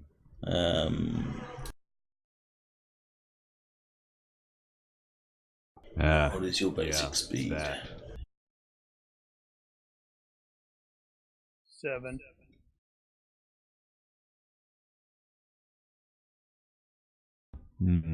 So, what would the vehicle dodge be? It's half skill, which is 7. Plus handling. Which I don't know what it is. What kind of motorcycle is it? It's just a crotch rocket as far as I know. So sports bike. Hold on, let me pull this up again really quickly. Yeah, I got the action one open. Probably What is it? plus 1. Sports maybe bike plus is 2. plus 2. So it's half plus the handling, is that what it is? Plus the handling, Yeah. yeah. Plus combat reflexes. Well, it doesn't specifically say, but it is an active defense, so we've decided yes. Yeah, I thought we had. Yeah, I think we looked that up and we couldn't find a yay or nay, but since it's an active defense, we said yay. So that gets me a dodge of 10. Which is pretty terrible. good.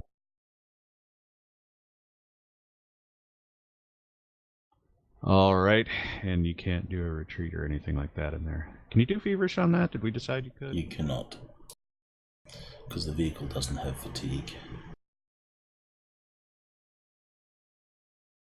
Okay, so I guess the next question is it aimed at the vehicle or me? It is definitely aimed at the vehicle. Very well. So, I presume... Alright, so he produces the... No, you don't. He produces hit me first. You've got the quicker speed and all that sort of stuff. You can see that he's produced the chain and he's maneuvering in close enough to sort of throw it at your wheels. So if you have a ranged attack and fast draw or something like that, you have an opportunity to do something. Is he driving the bike as well? He is. Okay. So I'm gonna stick with what I originally said. I'm gonna do an endo. Basically, I'm stopping. Endos when you raise up on the front wheel because you hit the front brakes. Yep. I rode BMX. I know. Okay. Except then it was foot in the forks and front wheel, between the forks and front wheel. Because you never had front brakes on a BMX. Well, you already know more than me. Didn't you ever But I knew ride BMX? No, I never rode BMX. I've never ridden a... I've never been a primary on a motorcycle. No, this is like bicycle BMX. Oh, no. Yeah, I rode bikes. I Never did anything fancy on them. Because that was my whole 80s. Yeah, no. That was Phil's thing. Mine was 10-speed long distance. Mine's I never both. did the dirt bike stuff. Alright, so you slam on the brakes, and this guy rides past ahead of you. You see he looks back a little bit annoyed that you've done such a maneuver. Actually, you'll need to make a riding roll to do that. That is not... I think stopping faster than your yes. thing is a -2. We'll say riding -2. Does that get the maneuverability? Yes, Yep, your handling yep. adds Handling to all driving rolls. Just don't fail by more than your stability rating. So... Which is 2. Hard braking. What do they call it in there?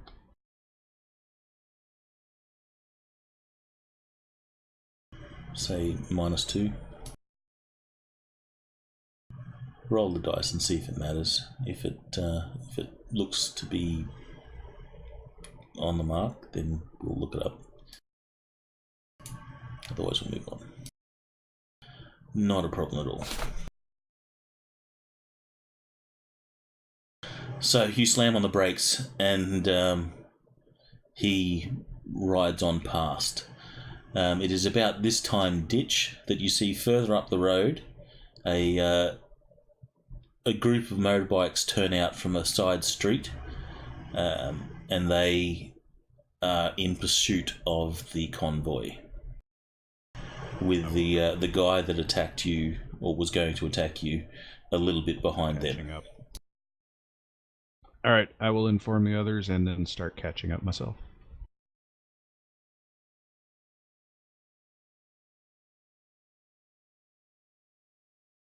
So the guy in front of you, he stays ahead, but he keeps looking back to see where you are.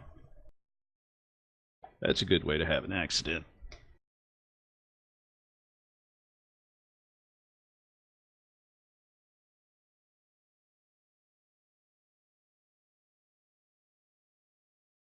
Alright, I'd like to play out this potential combat fast, so we're not going to use a map. We'll use Theatre of the Mind, and we'll try and go through turns quickly. Okay, and you said that we're on comms with each other and the drivers, right? I assume that you guys are on comms. The drivers don't have comms between them. Oh, okay. Well, Other than their vehicles, CB radios. Yeah, Or that's what I whatever. meant. Hell, this is friggin' future. They probably have their cell phones hooked up to them. More than likely. So They when just Ditch got gives them the set word up for that, two-way. yeah, when Ditch gives the word that people are approaching, I'm going to tell the drivers that if they hear me say flash, they need to immediately close their eyes and wait 2 seconds before they open them again. The guy that you're in the front vehicle with the driver, he looks at you and says, not a wise move if we're driving. Well, you can close them for 2 seconds or lose them for a few hours. He looks at you a little concerned. He goes, all right. Well, he is carrying a staff.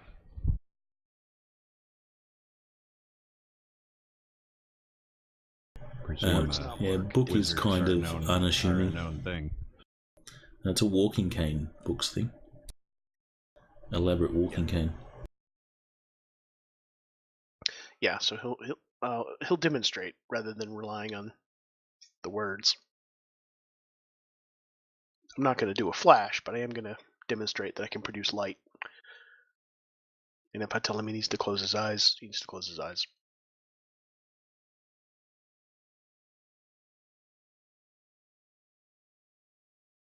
And this will apply to you guys too, obviously. Because even people who fail their save get mightily messed over by this spell. What, yeah. What Succeed distance? their save. Out to 25 meters, I think, 25 yards. Okay, let's see if a typical vehicle is Let going me to be look at the 5 chart. yards, but these are heavy trucks, so they're more like 1.5 I am yards. ordering the rear vehicles to accelerate while also sort of looking for something overhead that I can shoot that will, like, a transformer or something like that, that will shower the guys on the bikes with sparks. Okay, it's only blinding within 10 yards on a failed save, but it's -3 dex for some amount of time, not insignificant, out to 26 or more yards if the health roll is not made. Out to 25 yards, it's -3 dex even if you make your save. 26 or more? Is there no limit? Yeah. No, it's visible. If you can see it, you have to roll, and if it's more than 26 yards and you fail your save, it's -3 dex for 3 seconds. Alrighty then. All right, Phil, can you give me a universe reaction? Let's see what's available to you. If it's at point blank, do you get a sunburn? Unfortunately, It looks like. No. the the lights and such, there's no transformers. It's all underground power in this part of the city. Nothing that's going to work in your favour here. Inside 10 yards, failed save is 1 minute of -3 dex. Failed save is 3 seconds of blindness and then 1 minute of -3 dex, and a succeeded save is 1 minute of -3 dex. I think if you're within 1 yard, it should do sunburn. That would be funny. It's just a flash of light, though. In any case, it doesn't matter. Well, Yeah, just hold on. because the aircraft lights, the landing lights on those things are bright enough, they will actually burn out your friggin' eyes. Yeah, but they won't give you sunburn. I think they might. This is just instantaneous, though. It's not a Yeah, long yeah. enough exposure to burn you.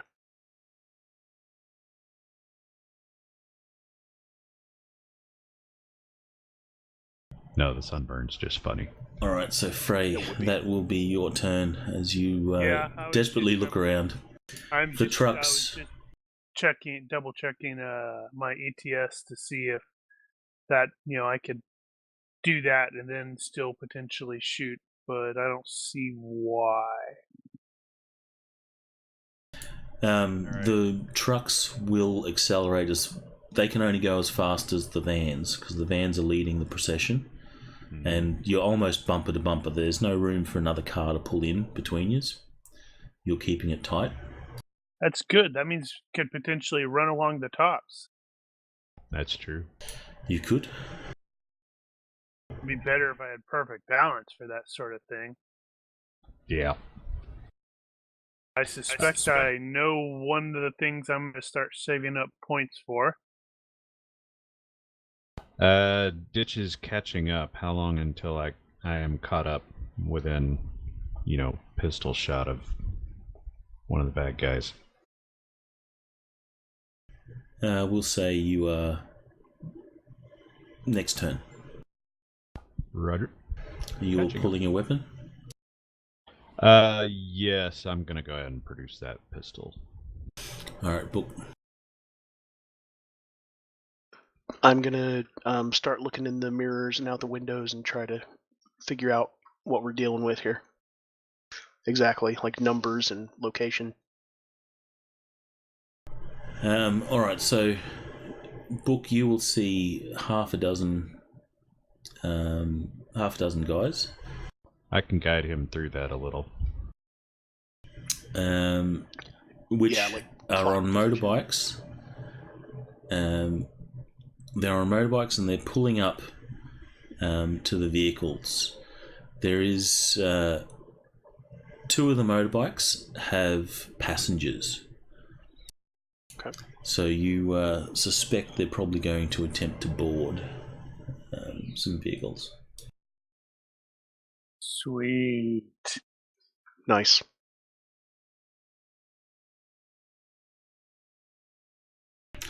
So what else are you doing? How far am I from the nearest one to this vehicle? Right at the end of the procession. You're at the front, so you've got 6 vehicle lengths. Okay, 3 so vans you're and approaching from the rear. the rear. Yep. All right. Not doing anything at the moment then, because I'm not in range.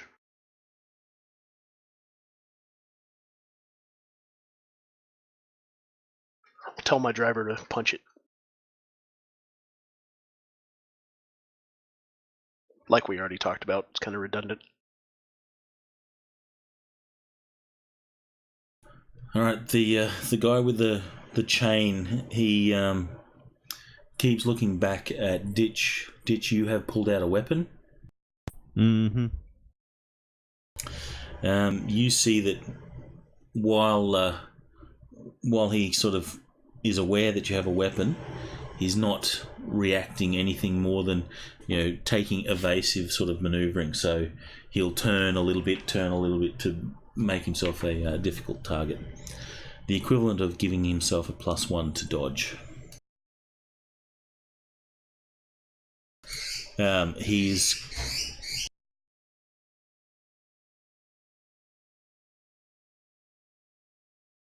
Hold on a moment, we've got some bird action.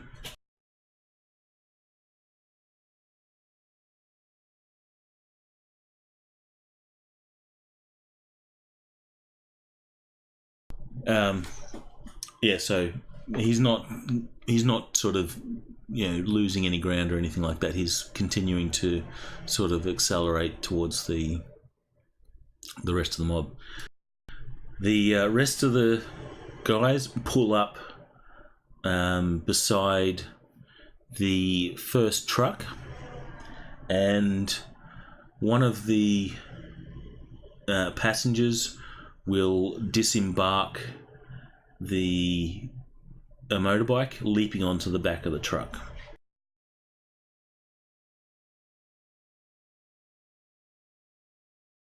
And then the rest seem to accelerate ahead, going for maybe the second truck.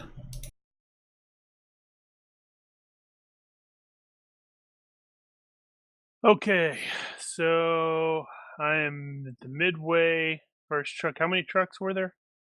3 trucks. You can only see them in the rear view mirror out the side window. If you wanted to shoot, you'd have to hang out the window. Screw that. I'm going onto the roof. Alright, you can make a dex or climbing roll.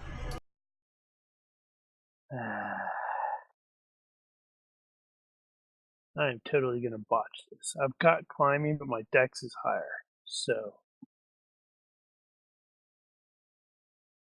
Easily done. You swing out the truck and onto the back tray area where all the load's been covered by canvas. Right. Alright, I am caught up to the rear vehicle, I suppose. To the guy with the Guy with the chain. give me a riding roll. See how well you pull it off. Derp, derp, derp.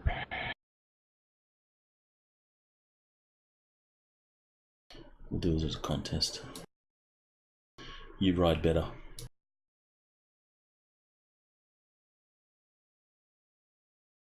Does HUD give you a +1 to your driving skill?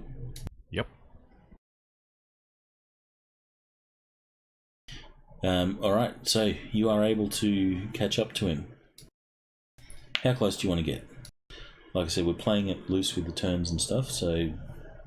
Well, let's just get within +0 range. So close. Yeah, 2 yards.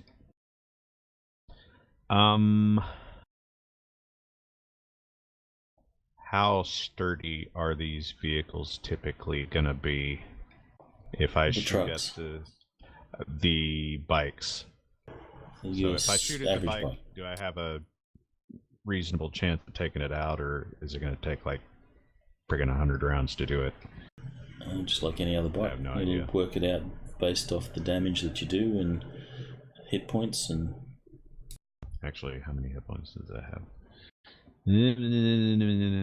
Sports bike, 30 hit points. That's gonna take a few rounds, but it's doable. Alright, yeah, I guess I will take 3 shots at it. Size mod, what was the size mod? Is that gonna be 0?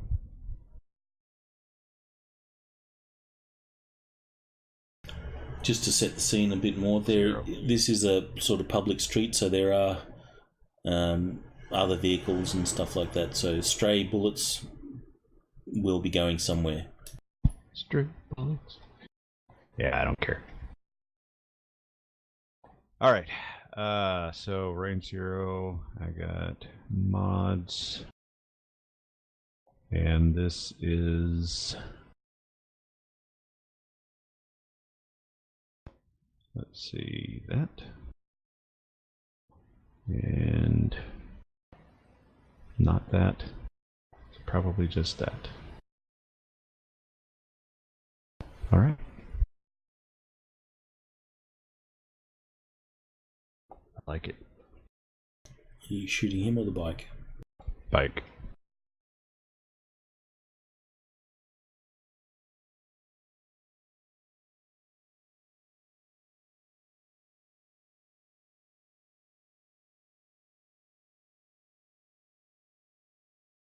Oh, and it decremented my ammo.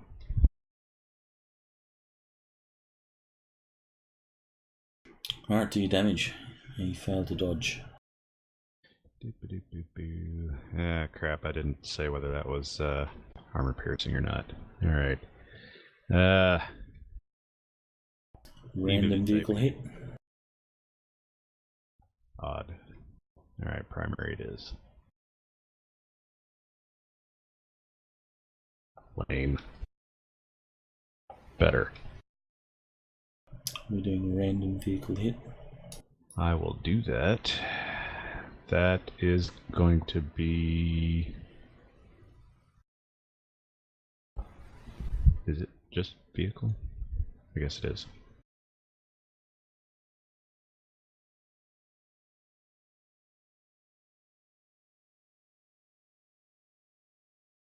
That's really hard to read.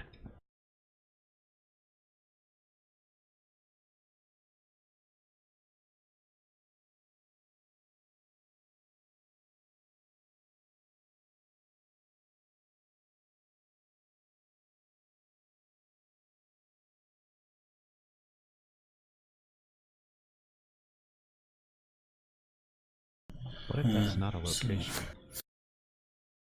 Then it's... in the book it says if it's not... it tells you it goes to body or something like that.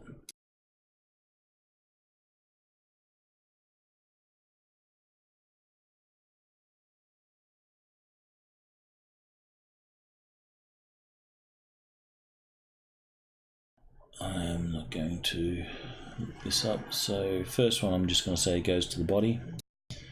Second one will go to a wheel. And the third will also go to a wheel. Roll a 2d6, odds front, evens back. So That's both alright. back wheel. So that wheel's probably gone. The damage modifier for piercing on vehicles is minus. Unliving? Unliving is halved. Is a wheel unliving? I guess, yeah. It's That not would be. homogeneous. Yeah, it would be unliving. Oh, what did we determine? It was half the DR? I think that's what we were looking at. DR is 4, so 2?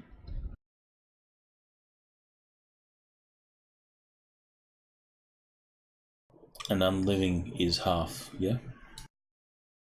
Is it? I don't have the thing in front of me. I don't either. That table so needed to be in the GM screen. Oh, there we are. Unliving. Piercing is 1/3? Yeah, large piercing is half. Alright, so, Oh wait, that is large, isn't it?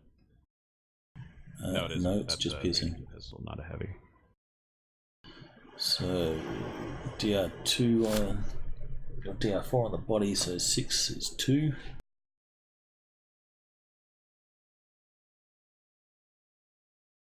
And the rest go on the wheels. So DR2 and then a third will be 1. And on the same wheel, 11, a third 4? is no, it's 3. Depending on how you round it. What's the hit points of the vehicle? 30? 30, so not enough to cripple it. Is it at half move dodge? It is not at half move dodge. And it is not a crippled limb. Or do you want to do that health check thing? What's the health? 11? Fragile? Fragile. What does fragile do? No, that was not fragile, flammable. flammable. That's flammable. So no. So you go bang, bang, bang. You do some damage. not sufficient to have any lasting effects.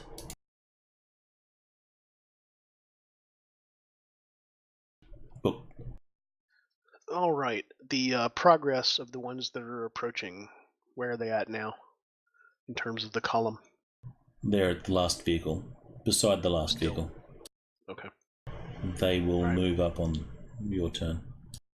I'm going to On their turn, sorry. smack the button to put down the window, and to the driver of the vehicle I'm in, I'm going to say, "Ooh, they're trying to board. I hope they save me some." The driver, he's just a regular civilian. You can see that he's not taking the your sort of joke too well. He's rather serious. And you can see he's a little concerned. Going to live long enough to get to the front.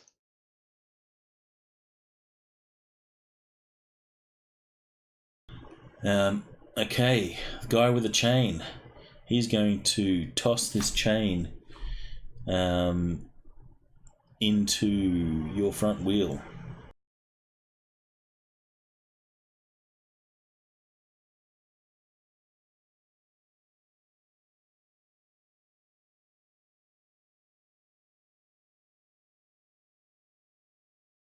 Mental note, I need to put my dodge back where it was afterward.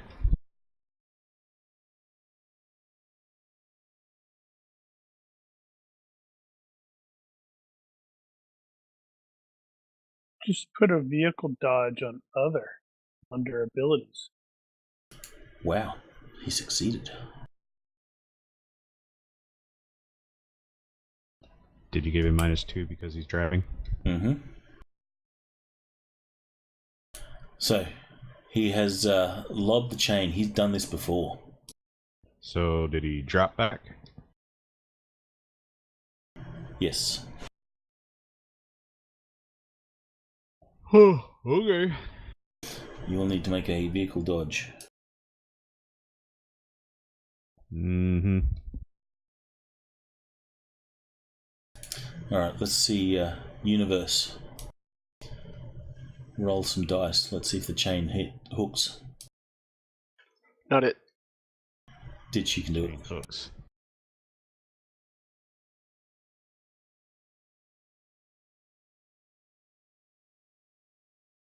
That figures. Alright, so the chain rattles around in your front wheel, threatening to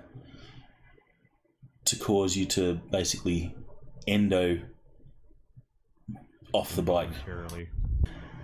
Give me a riding roll, -1. Okay.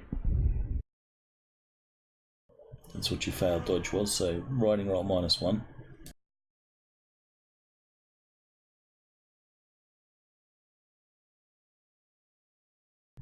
Alright. You will have one turn to do something. If you can somehow dislodge that chain, it's just sort of dangling there and you're rubbing against the wheels, hitting the scratching off the road and sort of banging on the forks of your bike. If you are not able to do something this turn, you're fairly certain you're going off. Quick, jump on the back of his bike. The other bikes will pull forward to the next van. The guy that's on the back of the tail truck, he will be crawling forward, heading for the cabin. So he's on top of the vehicle. He is on top of the vehicle. How far away is he? Last vehicle. So from you're. Frey? I'm middle vehicle, yeah. So. That's going to be a medium range band. Ish.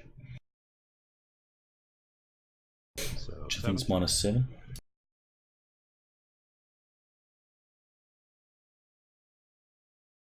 and he is crawling. So, he's not crawling. He's sort of on his he's on his feet and hands. So he's not crawling on his knees. He's crawling sort of on his feet. Yeah, on all fours. Don't know if I'm describing that right. Basically, walking forward, using his hands to support himself. Right. And the other bikes, they maneuver up to the second vehicle. You can see that another guy is preparing to disembark the bike and attempt to board the second last truck. All right. So at the guy that is crawling on the top of that truck. Oh, figured. Nope. Wait. I'm activating my luck. At Hey, 1957.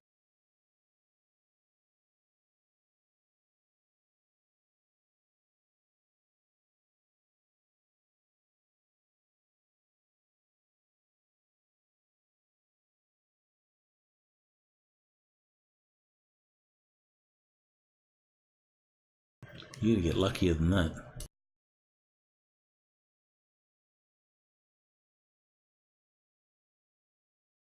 That's that'll do. better.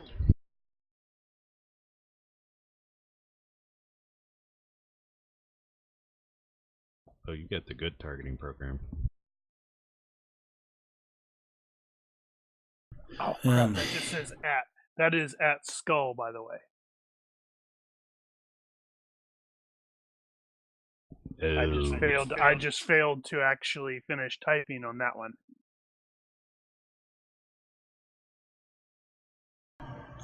Did you take the range penalty for skull? I have targeted attack skull. I've put points into it, so the difference is 4. So normally my shoosting is at 20, so it's 16 base instead. Including the skull.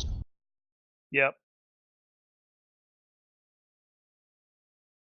Like it did with the vitals on Zistral. Okay, so what's your skull offset? If I look at guns, pistol in the skill, I have a 16, and if I look at target attack, guns, pistol, skull, I have a 12. So that's by 4. So I just reduced my normal targeting shot by 4. And, oh man, it decremented my ammo 3 times instead of 1. Oh, for luck. Yeah. I was Just add them thinking back. about Yeah, it was. Alright, so the way it's calculated is correct. You've got 3 hits on the skull. 2 hits on the skull. That could suck. Is that correct? Am I assuming? Yep. Alright, so he failed his dodge.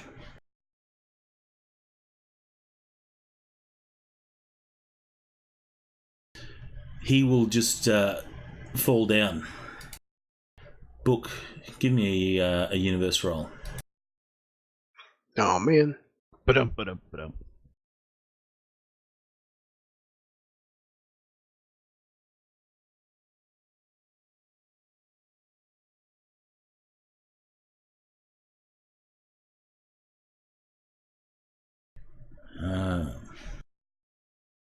It don't get much worse. Wow. He will fall off the side and immediately go underneath the wheel of this truck. The truck bounces, and you guys see this body, ragdoll body, just spat out the back of the truck, which Ditch and the guy behind are going to have to make obstacle. Avoid an obstacle roll.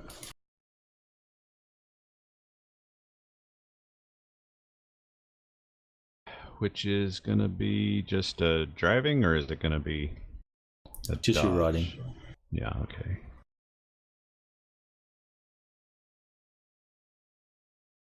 Easily done. And you hear cars braking behind you as other drivers on the street avoid ploughing into this corpse. Yeah, but this is downtown Seattle. They're accustomed to it, right? Like, oh, hey, there's a gunfight on this road, so you might want to take an alternate route. Google Maps is redirecting him. Gunfight in progress. Yep. Recalculating. All right, end your turn.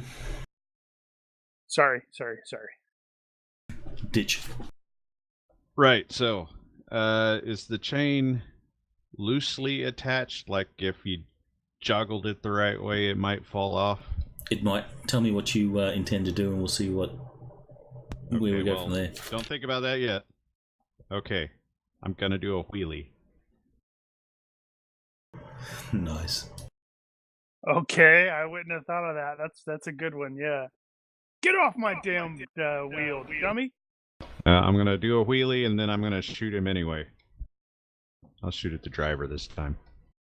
If you're going to do both, I'm going to say that's like a rapid strike. So you're going to be -6 on both, or -3 if you use extra effort. Yeah, let's not push that. You should just do the wheelie and then bring and next round bring the wheel down on top of the guy. I was thinking about that. Doing the wheelie doesn't resolve the chain issue, though. No, but it makes it not catch. Right. Now, is it within reach? Could I? I'm just gonna shake it off, basically. So I'm gonna do the wheelie, and then I will come back down and hopefully shake the chain off. Okay, so give me the roll on the wheelie. We'll make that a -1 maneuver. That's probably generous. I know wheelies aren't all that difficult. Yeah. Well, I'm going for a specific effect, but anyway, I won't argue about it.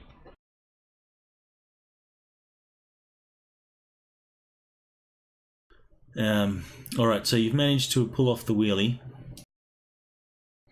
And how do you want to try and shake this off?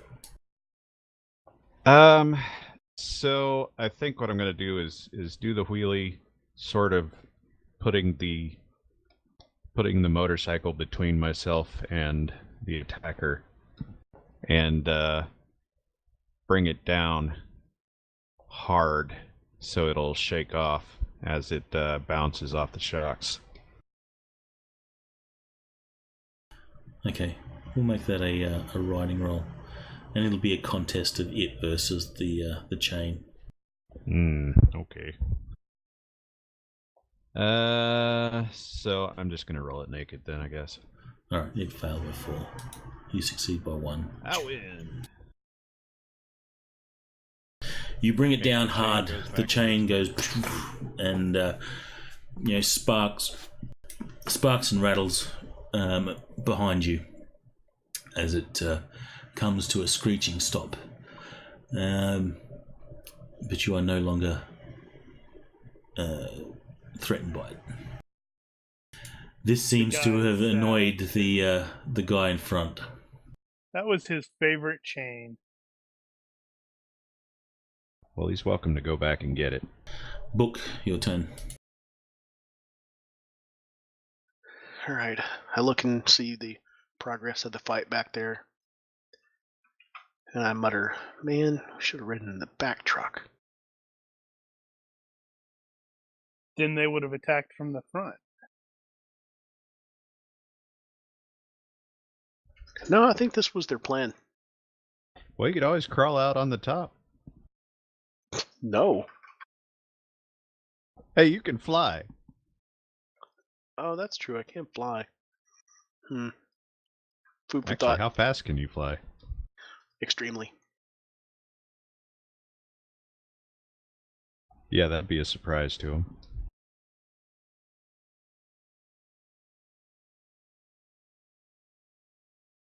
I found this really cool image. I don't think I've shared this before. This is just, I'm just going to show it for the sake of showing it. It's move 10.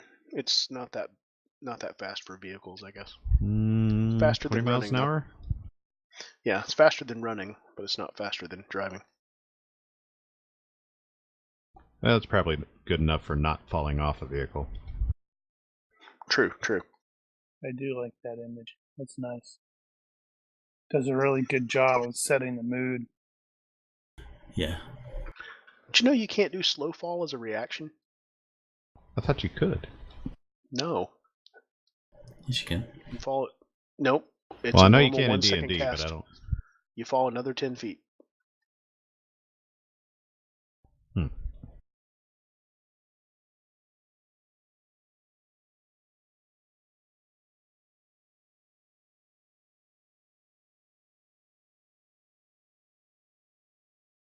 Was that GBD1 the guy that I just shot?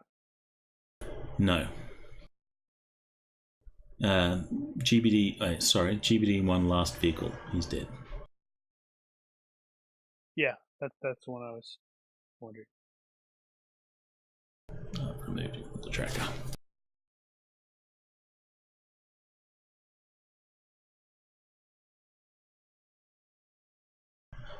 So, book, what'd you decide to do? Oh, that was it. Sorry, I wasn't really paying attention. Lamenting not being close enough to the fight to do anything, and then remembering that I can fly, so I may do something next turn.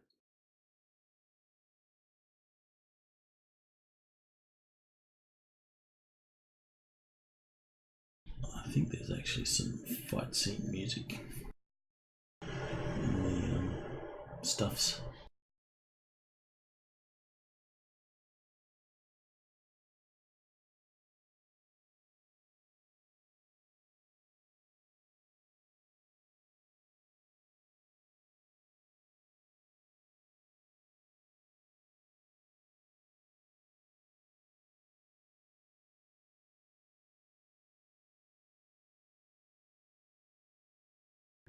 No, there's not. That's annoying.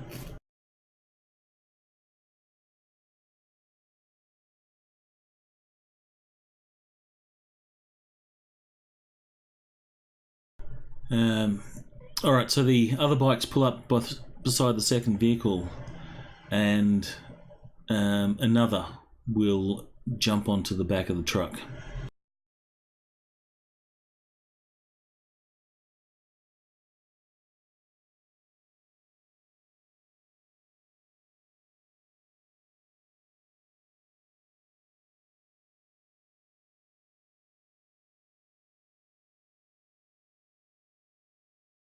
Oh, that's what you're doing. Okay.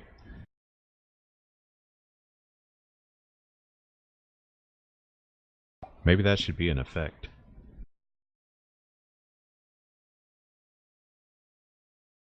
Oh, that's a good idea.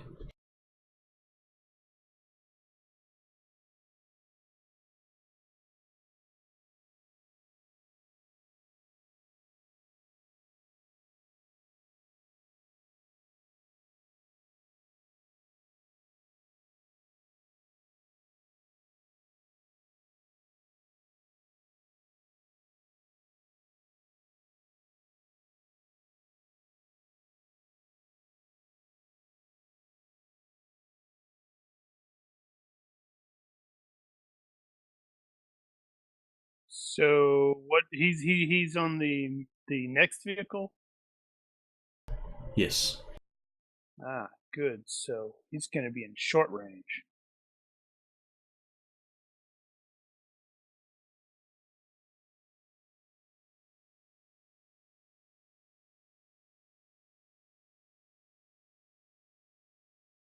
Everyone else, including the guy that had the chain, they will produce weapons of varying varieties, from pistols to machine pistols and submachine guns.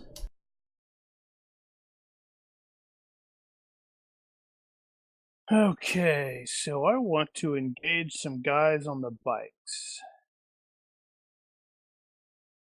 How do I shoot multiple people at the same time? Rapid strike. Full auto. Or quick shot in your case.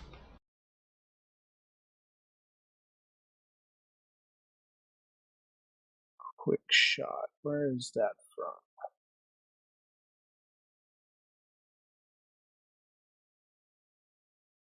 Well, that one's easy. It's the rapid strike is -6 normally, and then the quick shot is the one that you buy up to basically buy off that penalty. Okay, so I am at a -3 because I have Gunslinger. Default is shooting skill -3 for those with Gunslinger. Okay, so this technically ranged rapid strike. So do you fire once at one target and once at another target and so on, or? Yes, it's a roll for each target. Let's see, with the rate of fire. Yeah, is you going know, to I be hadn't actually 1. thought about that.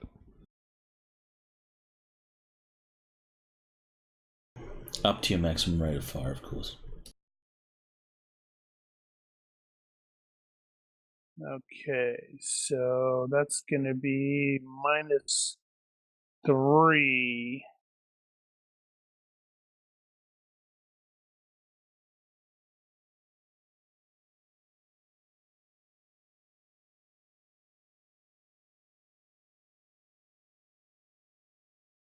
Are these guys wearing armor or anything like that? They're wearing their like colors. They're the jackets. So you imagine it's not going to be real leather. These guys don't look like the sort to have real leather. So it'll be ballistic clothing more than likely. Okay, so if that's the case, if I'm seeing this correctly, reading it, so -3. So that means I'm going to have I'm going to figure out my stuff, and then I'm going to roll it against 0-1 shot. Just one shot per person, right? Right. Okay, so or can it only be between 2 targets? It'll it's rapid strike, so you're further -3 than if you do 3 targets. Okay, so I'm just gonna engage 2 of the guys then. So I guess the lead guy will get 2 bullets, and the first one will get, or the next one will get 1 bullet.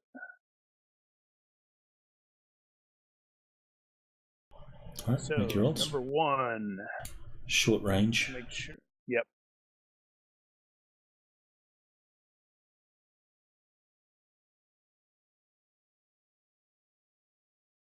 And number 2. Oh no!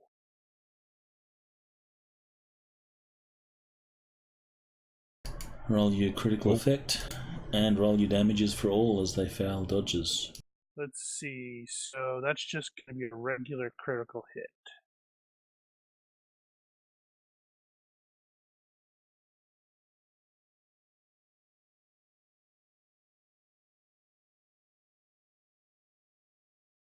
And you're just going for... Yeah, it was just center mass in this case. Not rolling hit locations? Well, I guess it probably would make sense in this case. Well, it's up to you. Yeah, makes sense in this case. So, first round and damage. Second round and damage. Third round and damage. Oh, that sucks for that guy. Yeah. And you're not using armor piercing or anything? Is there anything In this special case, about no. the digestive tract? Seriously, I hit digestive tract. I did not miss.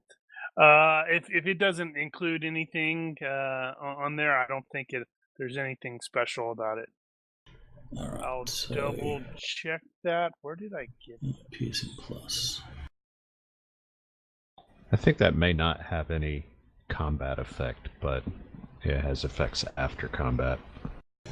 All right. So which guy? You can't see the guy. You can't see the guy with the chain. He's behind. So the okay. GBD 2 number 2 you can see, and GBD 3s you can see. So just to be safe, I'll just go with the first shot, or the first 2 shots went to 3-1, and then the crit hit to the cheek went to 3-2.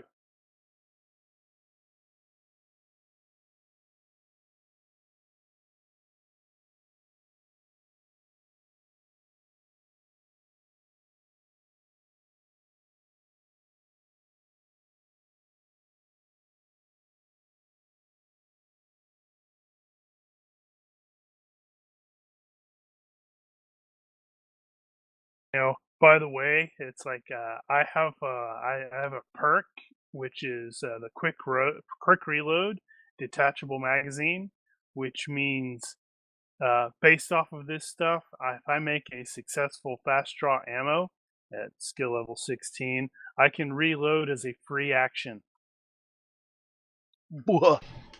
I know, right? That's like what the hell was that? Where did you get that? Have you seen Expendables, the first one? I told him he should have taken one of those sleeve reloaders, like in Equilibrium. That may happen down the road. All right, the guy with the you hit in the cheek, he dies. Falls off his bike, and will go skidding off the side of the road. Hey, there's another obstacle for you. So how's their morale at this point? I'm wondering. They expected this to be a smash and grab. They indeed did. Major wound on the other guy. Manages to shake it off. Wow, the other dude got hit in the chest and the arm. I'm surprised he didn't go, ah! Oh, that should cause him to wipe out on that arm. Actually, that may cripple his arm. And on his bike, he seems to be starts to develop a bit of a wobble, but manages to regain control of the vehicle. All right, that's your turn. Right. Ditch. Yep. All right, I am going to resume shooting at the bike. Yes, I will do that.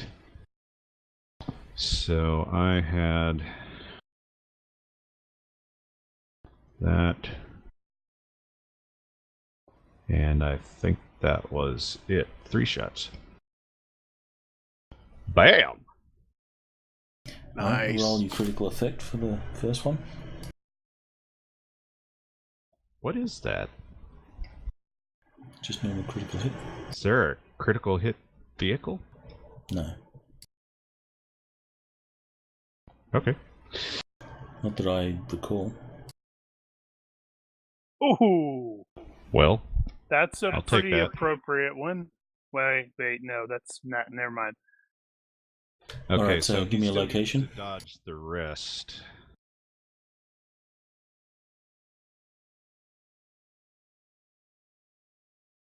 So that's for the crit.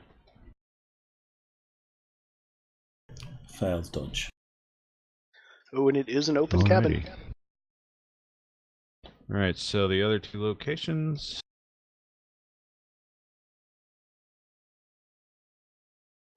Driver again. Oh, yeah. Open cabin, I don't think that goes to driver. Why not? I think it does. It's not an open cabin. It's a seat. It is. It's not surrounded by an enclosure. It is open. Yes, Well, it has- consider it a has different specific. location though. It has specific okay. things, so. What see. is that? Open. Exposed rider or open cabin is 1. So does open cabin go to exposed rider? Is that the fallback? What, okay, that. What result is that? Okay, that's result 11, large garrison or open cabin.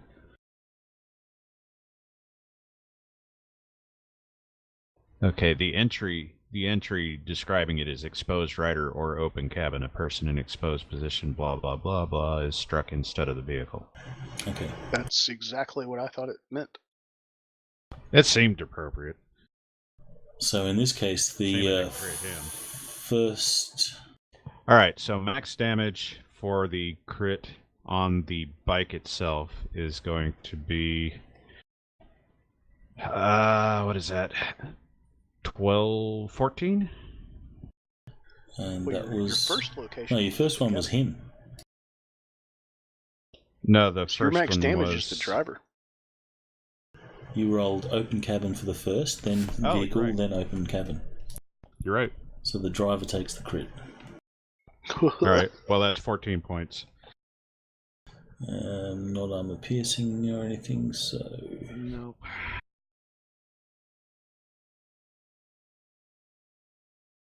Do you want to roll a random hit on him, please? Sure, why not?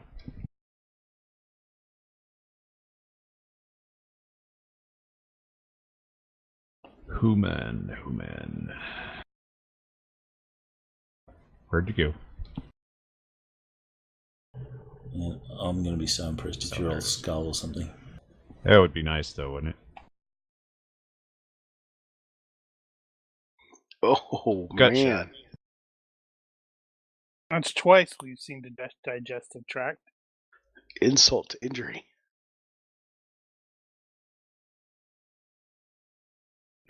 Alright, and your maximum damage on that was... 14? What was it, 14? Okay. Fortunately for him, his colours have saved him mostly there. Now the vehicle. Do your damages. Wow, really? right. Their coat? What kind of armor are they wearing? Well, it's probably just reflex. I mean, it's going to be enough to stop a 9mm. Vehicle gets shit. And he gets less shit. Which I guess needs another hit loc.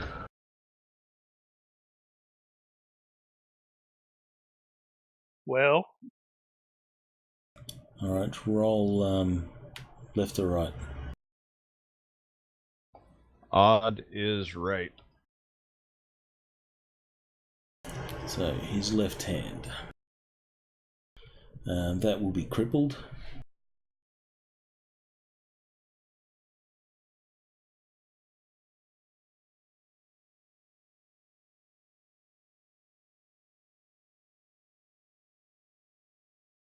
Wow. Just wow. Okay. He got knocked out from being shot in the hand. That freaking hurts, I'm sure. and Oops. then he wipes out. He will wipe out, and that will be the end of him. Just tell me how this wipeout happens. Describe Let's this see. scene. So I'm pulling up at an angle from behind. I fire 3 shots. I hit him in the body, and then hit the bike, which probably just hit below him, and then hit him in the abdomen. No. And then hit him in the hand. So, bang, bang, bang. So it's drifting out, left hand.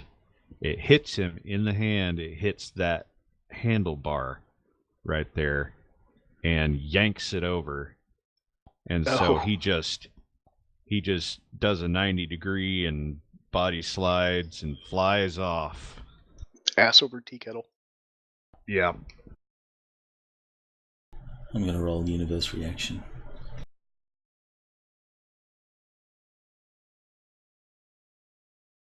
Just going to roll off one of your sheets.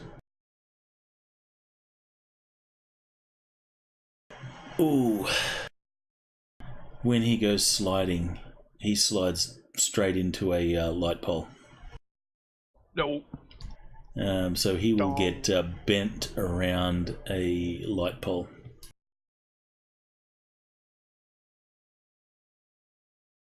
Well, at least he didn't go sliding their leg first, because then all of us would have lost a round as we're all like, No.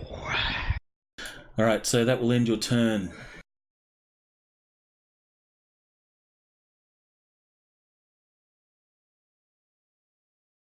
The guy that you shot on the bike, which didn't go down, he will fall unconscious.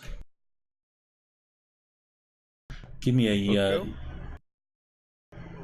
Oh, sorry, no. Book, your turn. Okay.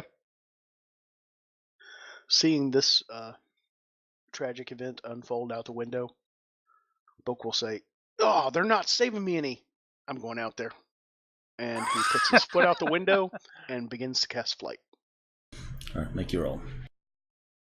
It takes 2 seconds to cast. Alright, so you're standing on the edge of the door waiting for your spell to I've finish. just got On the my running foot out the board. window and I'm beginning to cast. Okay, so the one bike that remains on the road and functional, he's not having any part of this. Simple job just went really bad, and he will find his next. Hey, there's a convenient side street. I think I'll take that. He does. He will disappear down a convenient exit. Peace. The guy on the guy that you shot falls unconscious. I'll get you to do a universe reaction for him. Oh. Fortunately, he will just come to a sliding stop and may survive, but he's unconscious. Slides into the gutter. Yeah, he's sliding there, and then Ditch is gonna come driving by and go bang, bang, bang. Yeah, he's sliding into a gutter, and good reaction. Because it's been raining, there's a puddle of water that just slides into, and it just slows him down so he doesn't die. So he's in the gutter on the side of the road, out of the traffic. See, if I had rolled badly, there would have been that nice the water stop things that always explode when people run into them. Oh, right. Yeah. And that guy would have hit that and went cartwheeling off the bike. The other guy, who is on the back of the vehicle, is looking around in panic, realizing that he's the only one left. His buddy has left him, and he doesn't know what to do. You can see he's sort of crawling back to the back of the vehicle and staying low, since you're the one that's on top, firing lead everywhere. Well, not everywhere. I'm gonna totally meet that guy's eyes that's crawling back, and he's like got that oh crap, and go, "This really didn't turn out the way you expected it to, did it?" You can see that he realizes that. He knows that fact. I'm not actually gonna engage him. I'm just gonna, because hey, as long as he doesn't do anything stupid, he can get off this thing and like go diving. I don't care. Better a broken leg than a dead, broken skull. Ditch is catching up. Which vehicle is the vehicle guy on? Second last. And the other bad guy that's listed, he's taken off the side street? 3-1. Yes. No, he's unconscious. Yeah, he Okay. wiped out. Right, gotcha. Yeah, I'm just catching up at this point. All right. Book, you take flight. Yeah, I finished my step out the window and cast flight. Make your roll.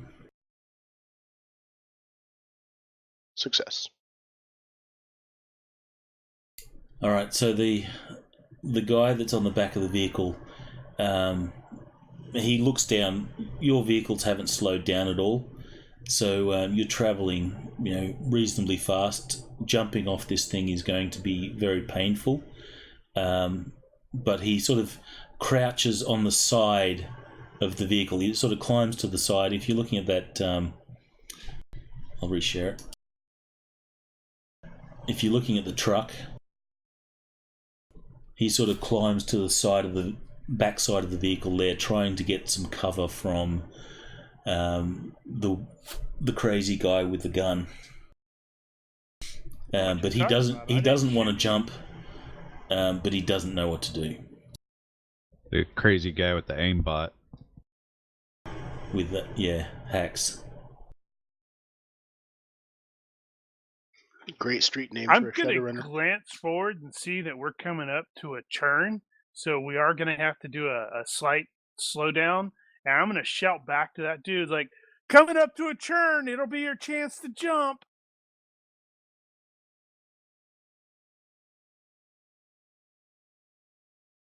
So that guy's hanging off the side, and Book Dude is drives up and shoots him. Book is now taking flight.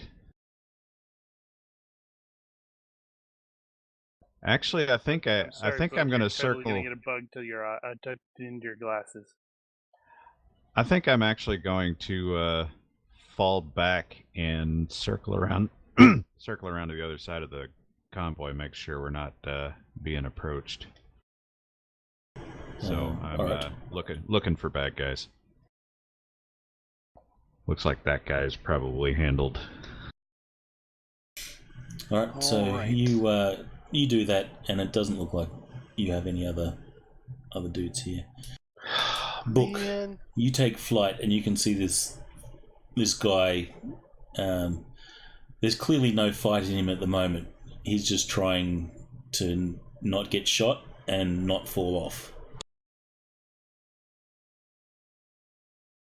All right. Well, I'll kind of fly towards him, feet together, arms outstretched. Oh, come on! Dun, dun, Don't dun, you want to dun. take a swing at me? Come at me, bro.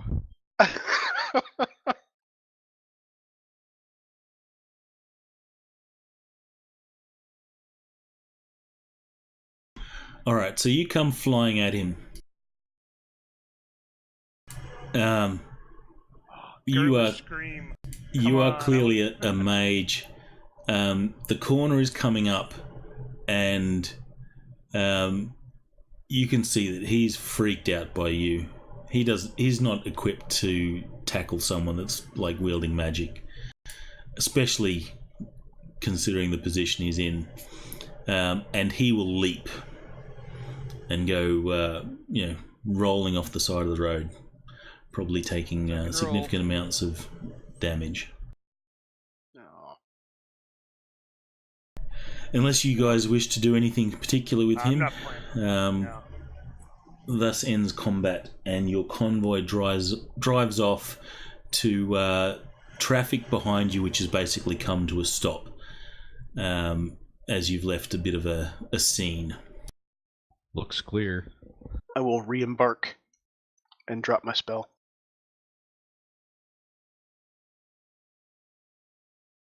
How do I drop my spell on the tracker? Just remove it. So open up, click on the little effects dude, and you should be able to remove it. The dude. Okay, I see. You can remove effects that you put on yourself and that you put on others, but you can't remove GM effects. Yeah, I was missing the little ghost. or effects put on by other players.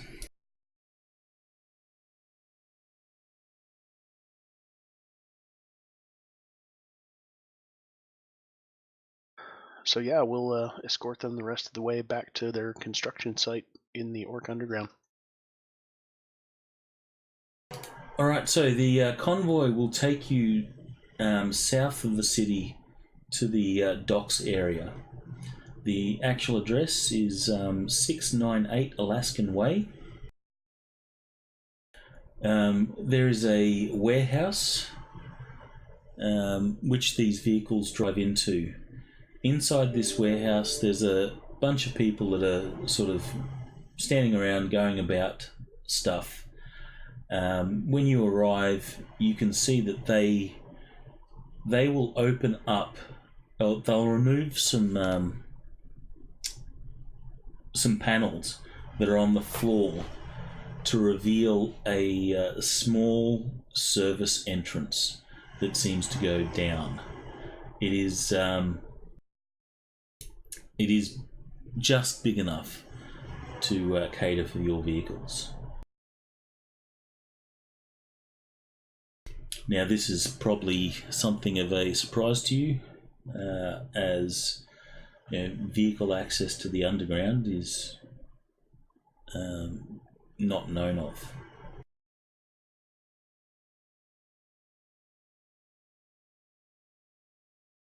Well, they had to get down there somehow.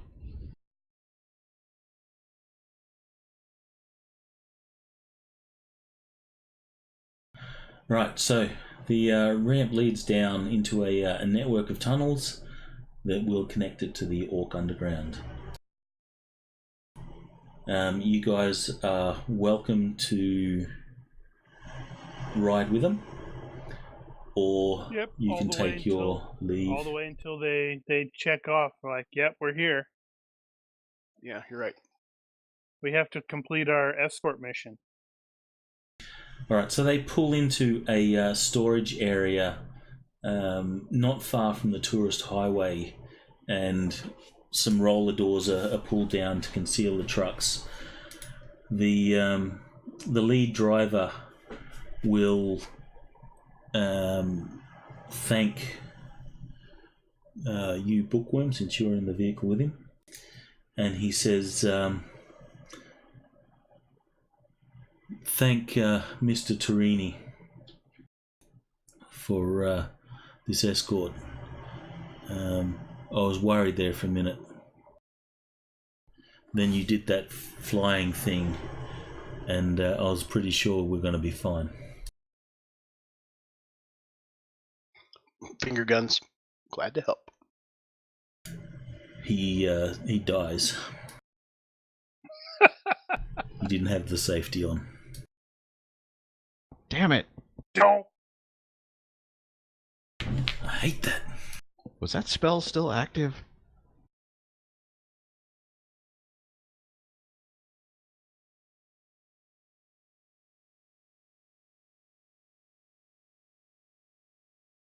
You are given directions back to the tourist highway, assuming that's where you're going to be headed. Yep. Oh yeah.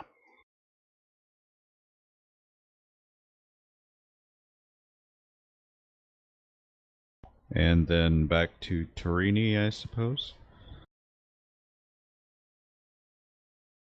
Alright, so Torini has some other jobs for you. He's pretty impressed with the... I'm assuming that you guys are going to continue with his tasks. He tells you that he's making some... He said he would have something for us when we got back, so I want to know what that is. He's making some headway. He tells you that some of the people that he's talked to, they know of Junior and are in the process of finding some information. He says he should have something for you soon. It's you, isn't it?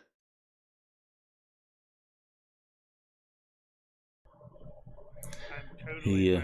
my mental image immediately went to one of the Archer episodes where they accused Krieger of something, and he's like, "What? What?" I can't remember which one that was.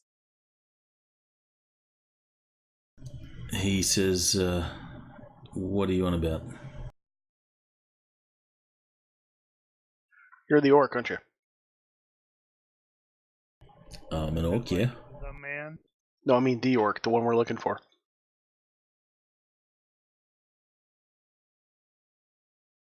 Yeah, that's my suspicion, but I'm not exactly planning on stating that. He Well, he says, IQ of 15, It was so the somebody's fact that going he to has figure more it out. tasks It's him. for us. It was the fact that he That's- has more tasks for that's us that made me true. like, wait a minute. That's true. Book does have a frickin' IQ of 15. I'm making some headway. I just need you to do it. It's you. It's you, isn't it? he says, come with me. And not All right. because it had Junior in the name on the image. No, I actually did not meta that. I talked Oh, myself into there I being didn't two even juniors. notice that. Does it actually Yeah, have I did, Junior? but Yes. it says Johnny Junior Torini. Really? But I It should I say talked Johnny myself- Torini. I I had totally talked did myself not notice. into. Does that say Johnny Torini now? Now it says Now? Johnny Torini. Dope. GM fail. Well, I honestly had talked myself into there being more than one guy named Junior in That's this scenario. hilarious because I looked right at it. I said, oh, yeah, that's him. That's why Ditch started asking funny questions. He was. No, that is why I mentioned the Murphy's Law, but when he didn't react to that, I let it go. I was like, oh, okay, it's probably not him. There's probably just another guy. He was identified. Damn it. But now I'm convinced. Anyway, all right. The twist aside, the not so twisty twist. What a twist! He says, "Follow me."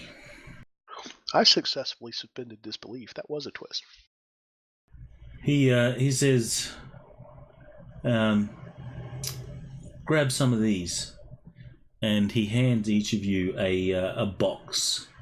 Inside the box, you can see what's inside the box, and it's basically food supplies and stuff like that. And he will walk out of a side entrance and start walking down some alleys and stuff like that, and you get to a place that has a very strong odor of rubbish. This would be your slums of the Orc Underground.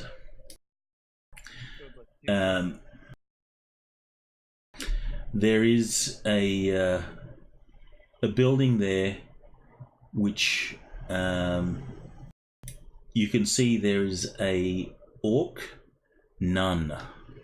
She's dressed in her habit, and she's tending to some people. She's like giving them warm cups of coffee or soup or something like that. You can see Pip is hanging out there, and he is offering some help to the nun. Torini will tell you this is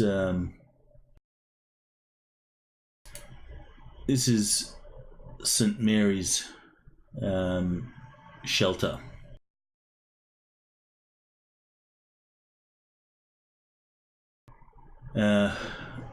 Which Mary? Well, St. Mary's is as in the patron saint. And he introduces you to the nun. He says, this here is Grandma, or we all call her Grandma. This is one of the places that I help support. And he says, Grandma, I've got some extra supplies for you. And she says, oh, great. Please take them into the kitchen.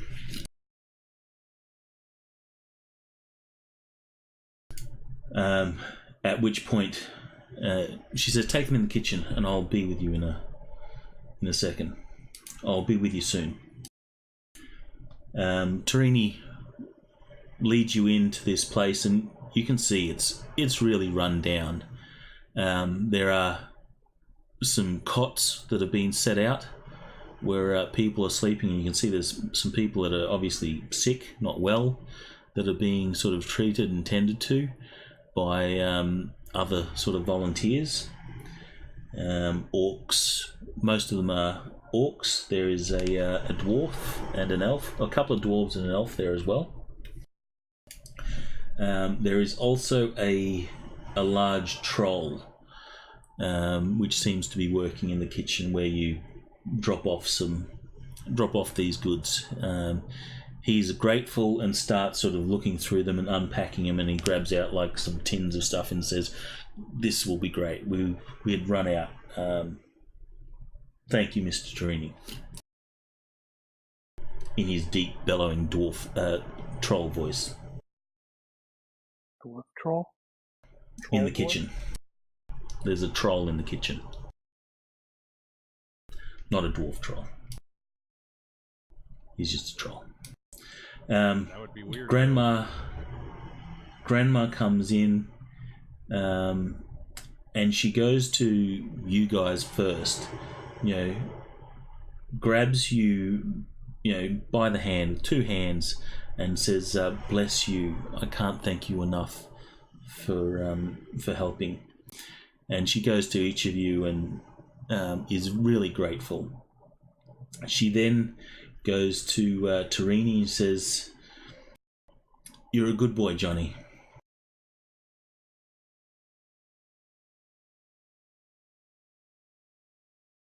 And then she sort of turns to you guys and says, "These poor boys out here, they'll probably all be dead if it wasn't for him," referring to Tarini.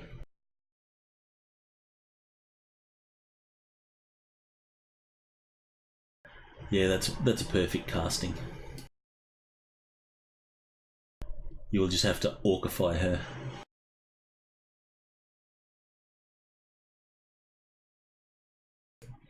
What's that from? That's the Oracle from the Matrix, right? Yep. Yeah.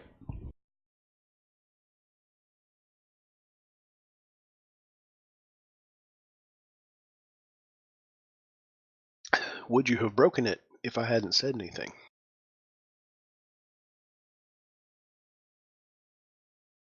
Would you have broken what? When she says, "Watch out for the vase," and he turns around to look for the vase and breaks it. Oh, yeah. It's really gonna cook his noodle. Yep. Pip comes in, a little bit surprised to see you guys. You knew, didn't you? I kind of point at him, like not accusingly, but like, huh? You knew. He looks at you dumb and says, "I knew what?" Oh. And I kind of cut my eyes at Junior and say, "He didn't know?"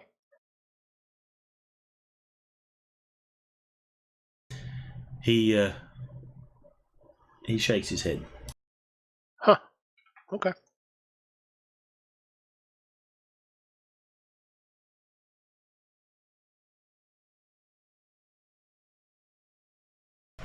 Well, he says,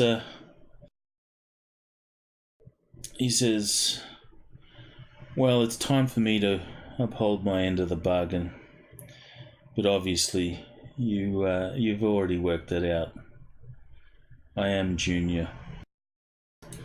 Please, I understand you are eager to complete your contract, and if you insist, I will go with you willingly. But first, please hear me out.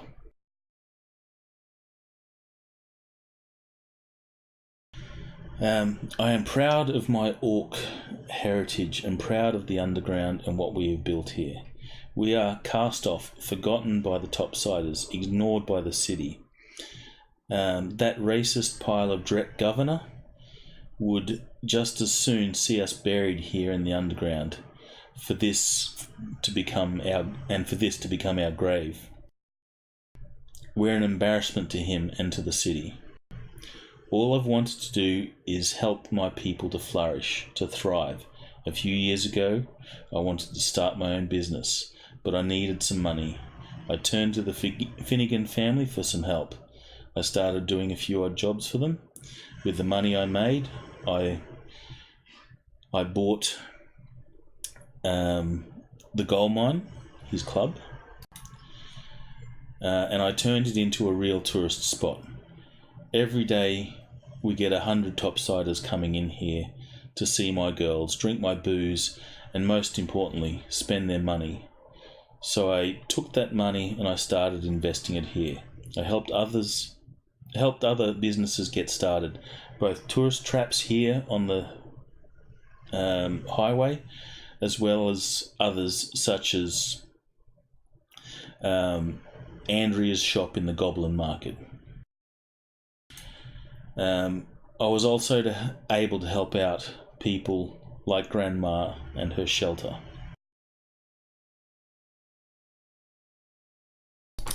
Then last year, tragedy struck. Almost 20k struck. I'm sure this is in the Shadowrun lore. What is it? And they're fascists. Well, it's Alamos 20k, I should say. What are they? Fascists. I'm sure it was under Blackhaven's orders. After all, if he could burn out the underground's major source of income, we'd dry up and die. Yes, the damage to the tourist highway was terrible. The businesses lost. The deaths, or the businesses lost the deaths. The damage to the core tunnel structure cost several million new yen to repair alone. I tried appealing to the city council, but I couldn't even get in to see him. So, as I did before, I turned to the Finnegans. They saw what I had done down here, knew I had a head for business, and offered me a rare opportunity. There was an opening for their downtown operation. The Yakuza had knocked off the boss who had been running things. I accepted. It was a chance to make some real money. Money sorely we needed down here to rebuild. Within a month, I bought a construction company and renamed it Topside Construction to aid in that rebuilding effort.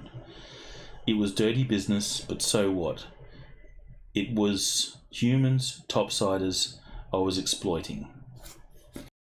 No offense to you folks, but fair is fair, right?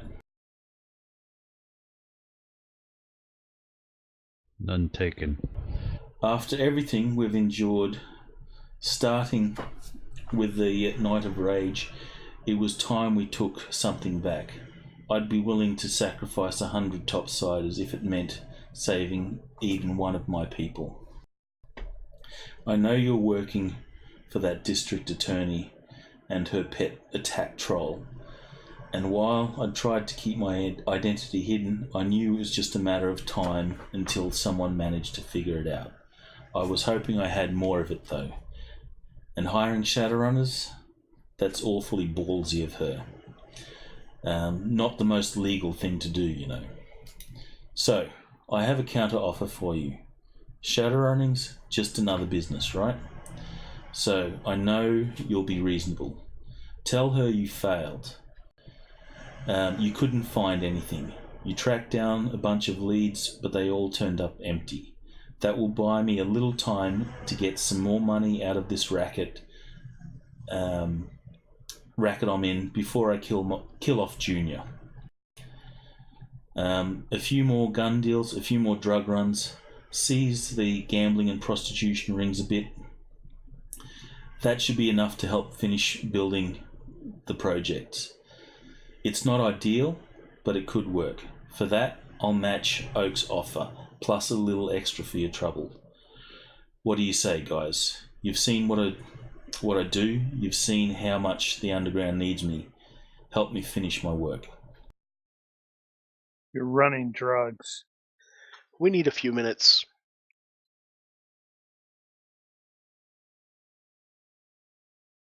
Team huddle.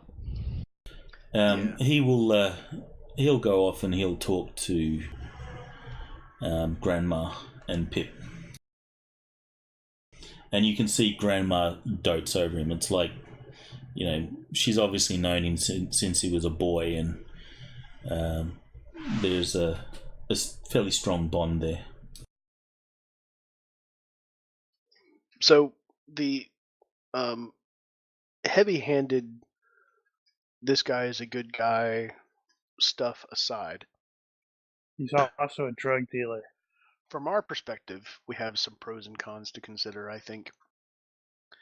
The major cons are the hit to our reputation and possible future dealings with, I don't want to say regular circles, but, The blues. yeah, government contracts possible in the future under the table will be out the window. And just to be clear, Wait, in his offer, we needed a minute. right? I just want to clarify something. In his offer, he's willing to kill off Junior, the personality, as in, he got assassinated or something like that. He'll kill off the Junior persona. Yeah, I didn't catch that. All right, anyway. It's a private meeting, buddy. So, go on, carry on. But in the plus column, this would be an excellent place to have friends who owe you something. Because you can disappear down here for real. Yeah, but he's a drug dealer. And you assume that the assistant DA is not? Why? Because she's a district attorney. He's an admitted drug dealer. She works for a for-profit company. What is Freyr's motivation in that? What is Freyr's motivation in that case? Curious, I don't recall. Well, he's got an intolerance towards drug dealers and addicts and stuff like that. That's a -3 or -2 reaction. I don't know. It's a 5-point. Intolerance is -1 from the other side of that, so they know you don't like them, so yeah. they react poorly to you. I think you react badly to them, though. Yeah, I suspect as soon as he acknowledged, oh yeah, I did some dealing, Frey's reaction was physical. It was very much a, oh. And you probably noticed that. So, further clarification also, he is running the Finnegan's business. So he's just managing it. So? Just so you know. They're not his businesses, they're the Finnegans. They need a better lock on that door. That's a distinction without a difference. You stick your head back in here again, I'll cut it off. We specifically said we needed a minute. Okay. No, I see what Book is saying, where he's like, hey, yeah, this could be helpful in the future. Yeah, we lose on the one hand, but we gain not small on the other hand. I mean, this is okay. This is not an easy decision. What is it? Oaks, I think it was. I had that written down. Yeah, Dana. I don't have Stay Bought, but I do have the Professional. Yeah, that's kind of a key one there. So the way I sort of see that is I've got two competing dis ads. I've got the Code of Honor, or not actually dis ad competing, but I got the Code of Honor Professional and Intolerance. But at the same time, he can see that these guys are better off because this dude. It's just how he gets to it. And it also does occur to me, so if I understand what the GM said, and I understand the setting, the meta-humans, elves, orcs, dwarves, all that, are looked down on. They do Yeah, have they're- the social stigma. Yeah, There they're is a social, persecuted minorities. particularly those that live in the underground. Mainly the orcs and trolls, but elves and dwarves as well. Oh, right. As far as the poly clubs are concerned, which Alamos 20K being the most powerful. I just did notice that. Oh yeah, I do have social stigma metahuman -1. Yep. So because I'm an There's elf, so that. I am aware of that. Just so for Ditch's part, he's gonna say, I don't give a fuck about causes, and I don't care about their philanthropy, but I don't like blues, and all I care about is money. Well, he's going to make us whole on the money, and then we're going to have friends down here, and that's. If he's going to kill off Junior, why doesn't he kill him off now? And we can just report that the dude, whoever Junior was killed in the crossfire between the Yakuza and the Finnegans. Well, they'll leave him alone if we take back a piece of him. Well, he did say that he wanted to wrap up the businesses. So he needed time to wrap them up. If you're well, about he what also you're gonna say, he also didn't want the DA to send Shadowrunners in after him. So that's something that you could perhaps negotiate with him. It seems like the best deal for all parties. Yeah, where it's like hey, Junior needs to die now. And we'll deliver the message. You're concerned, if your concern is what you're going to say to Oaks, don't worry about that. I can call. I don't care Tosh about what I'm going to say Oaks. to her. Well, you sounded like you were uptight about. He's a drug dealer. Lying to her. Yeah, Frey doesn't care about the DA. He cares about promoting drug use. Oh, okay.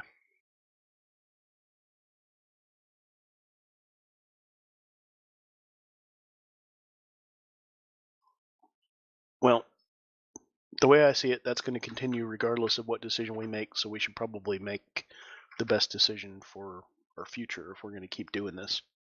No, it does seem like the closest to a win-win is going to be killing off Junior now. We take back the evidence, and the DA lets it go. Yeah, we lose our pay from them, but we get paid by the contract Junior by killing him. No, we don't. Hey, you could always say, no, we didn't do it. It was because I'll clearly say I did the Yakuza. I don't care. But clearly they know that the Yakuza and the Finnegans are at war. So it's like, we got there, but we got there too late. It looks like the Yakuza or one of them took him out.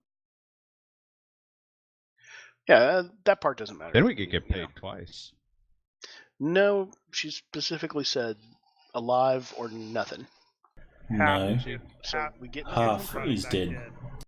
Oh, was it half? Oh, so we stand to make half even? Wow. So Junior's going to pay us 100%, and then she's going to pay us half because he said 100 dead? plus tip. Huh. Yes. And we'll have contact, and we'll have additional contacts in the other than. Of course, tip. he said 100 plus a tip based on letting him continue, so we might lose the tip. Yeah. All right, let's present. So, do we agree? We want to go back and tell him, here's our counteroffer? Yeah, I mean, I could potentially get behind that as long as they know. Keep an eye on these damn drug dealers. Well, actually, if you wanted to, I'm sure Junior would give up those operations as well. Yeah, obviously this is what's important to him, or at least he has gone to great effort to make us think that. That's a valid point. That could also be something we could turn over to the police to go, hey, sorry, but this is the information we got of damn drug operations, so.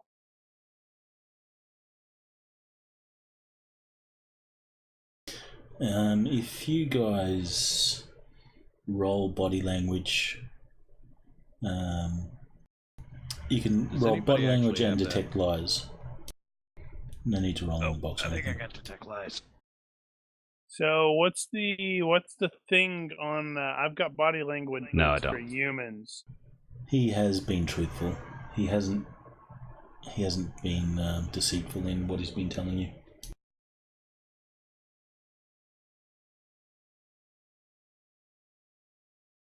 Or you don't detect any deceit. Yeah. All right, so you're okay with taking his side as long as he gives up the businesses that you're against, right? Yeah. I think he'll go for that. Let's try it.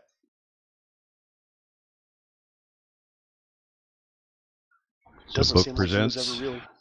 Yeah, We it have doesn't a- seem like he we was have a ever comfortable with PowerPoint. that.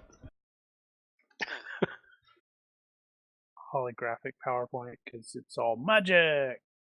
We have a Alright, TED so what do you Talk. tell him?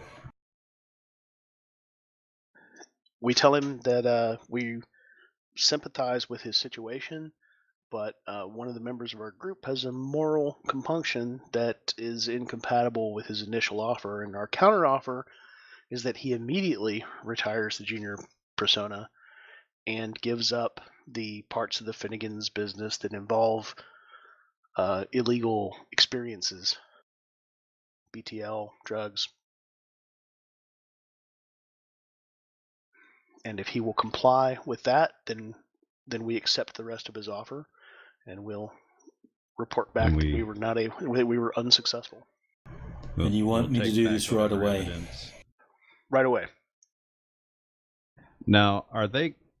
So the DA has no ID on Junior, so there's Correct. really nothing we could take back as evidence that he's dead. Well, he's clearly planning Yeah. on faking his death anyway, so he's probably got something lined up. That's true. If he had something lined up there, that might work. And I was planning on telling her it couldn't be done. Let her draw her own conclusions. He says, is that negotiable at all? I could really do with the extra money to wrap up what we've got going here. I know it's not the best business and it's dirty, but it kills people. I'm okay with it, and I hook my thumb at him when he says it kills people. I'm like, you know what? We're a team and we make decisions including as a team, those who are not involved in it. He's not wrong. Tell you what, just to sweeten the deal, those sick and injured people back there, I will heal as many of them as I can right now. I have the ability to cure diseases, stop infections, heal injuries. If I get too tired to continue, I'll come back tomorrow and keep at it. Does that make any difference to you? he says that would be much appreciated. All right, I can see I don't have much in the way of options here. You either take me away, and what I'm doing here stops, or we make this deal.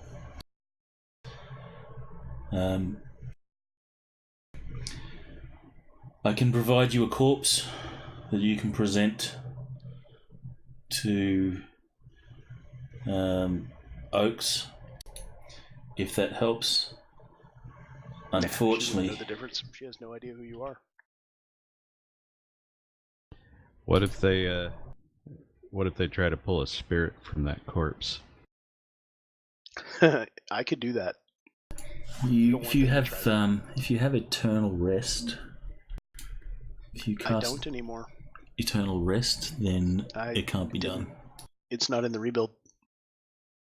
I didn't take eternal rest this time. Well, I'm wondering if maybe he had something like that planned already. I mean, if he was already planning to fake his death, he's going to have to consider those things. Yeah, he may have a shaman who can cast it for him, but Yeah. Book no longer has it. That may be part of the Are plan you, is to plant a corpse that has some sort of fake spirit attached to it. Are you questioning him on this? I'm suggesting that since she has no idea who she's looking for, that we don't need a corpse.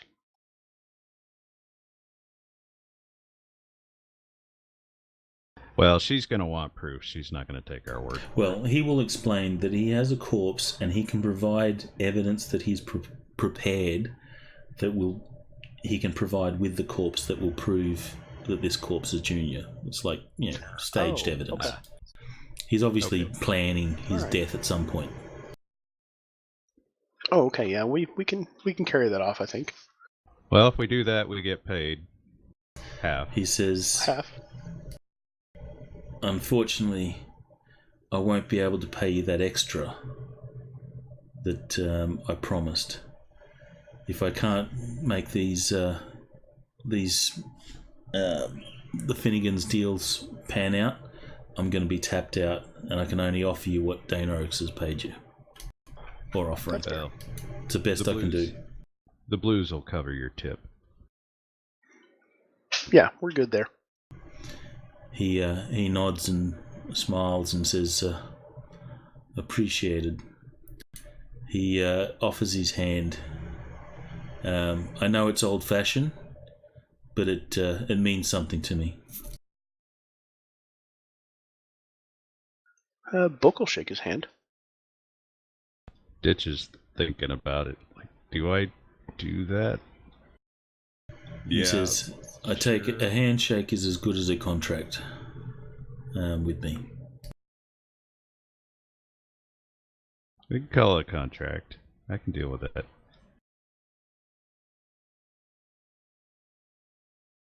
Some of us will be watching. I understand. Some of us may move down here. Yeah, some of us may need your help in the future, and I hope you will remember that we were willing to comply with your special situation. I like the skylight down here. He chuckles at the Yeah, obvious I can totally sarcasm see in it. that statement. Oh, I bet there wasn't actually any sarcasm. His reflexes are too fast. He'd catch them. He looks up at the dirt and pipes and shit like that would be the skylight.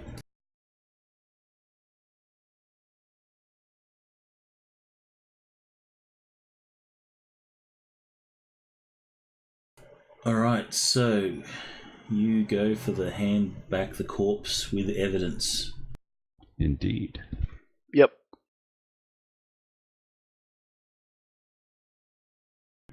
Alright, since we are at time, How did he die, by the way? I don't know, you guys are providing a corpse. Okay. Shark attack. So he We don't know. was actually We tracked him actually- down, and or are you asking how the corpse died? I'm thinking he died shot in the back, and we actually tracked him down from Finnegan's, from Aren't you guys claiming Murphy's him? Law. Right. Aren't you guys claiming the bounty? Yeah. Alright, Yeah, so that's so- the plan. So the story is we tracked him down from Murphy's Law and found him. He didn't survive the shootout in Murphy's Law. Alright, someone give me a fast talk roll. I'm on it. That's good because I've only got like an 11. Boom. Booyah! Wow. I Alright, think you I provide the fake Technically, that was information. You provide the fake information and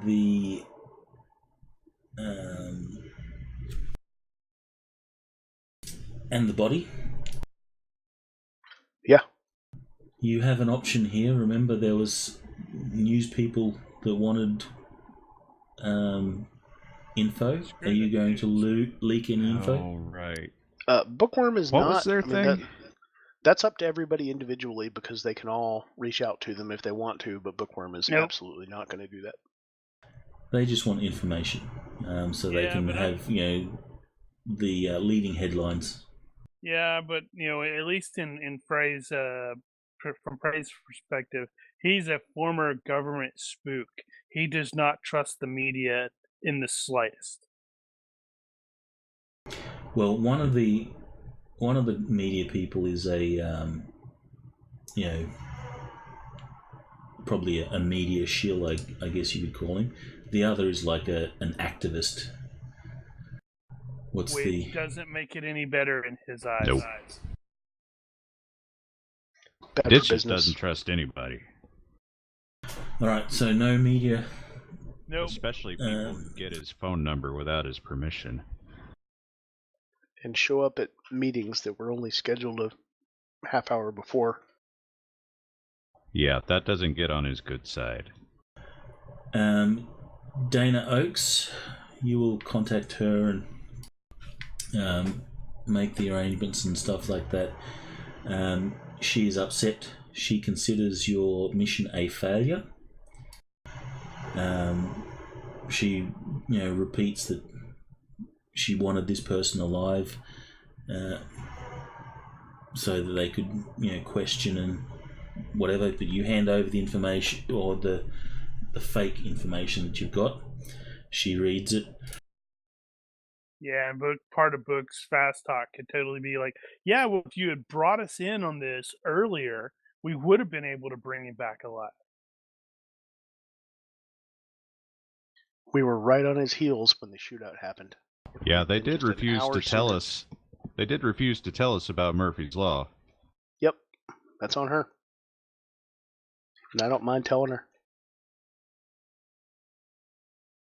She will pay the agreed half, but she says she's cancelling your bounty hunter license. Oh. Are you trying to make me cry? And Ditch doesn't know how it feels about that.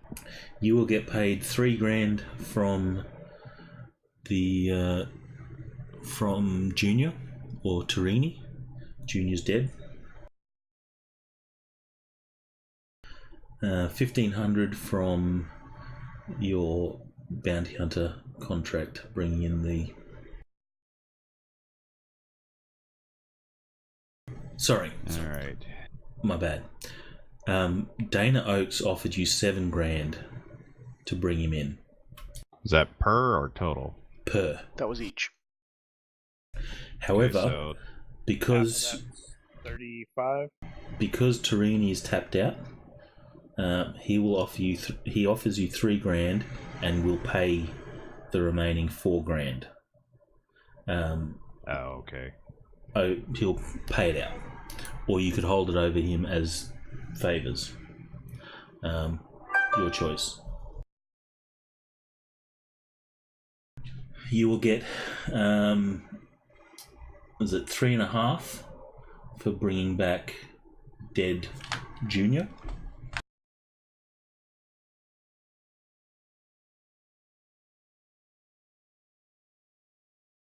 So total is 7,500.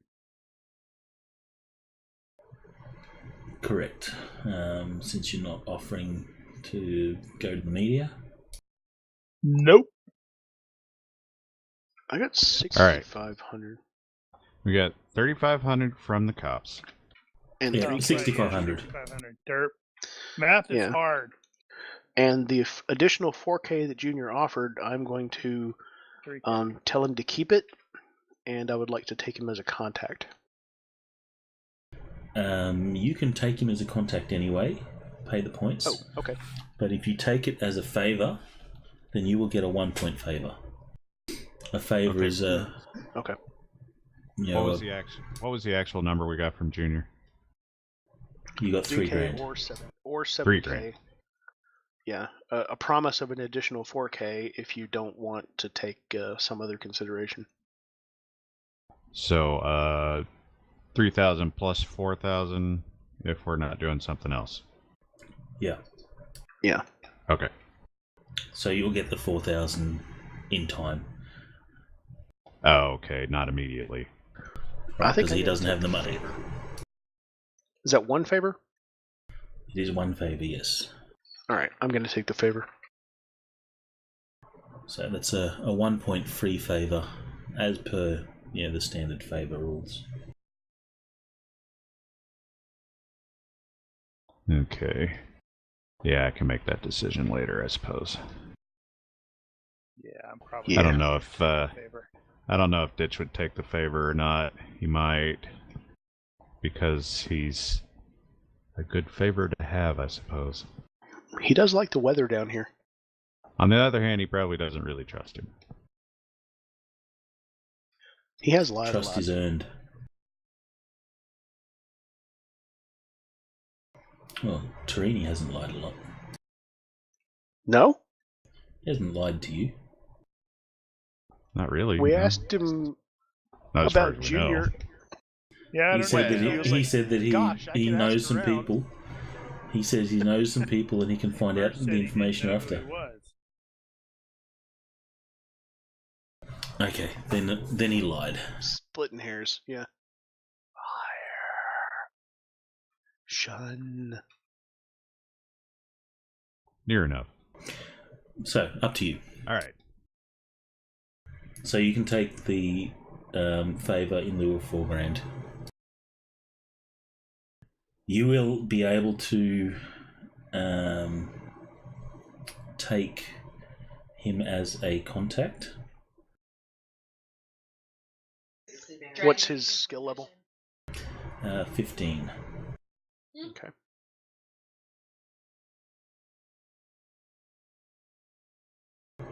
That's 15, and I think it's usually reliable.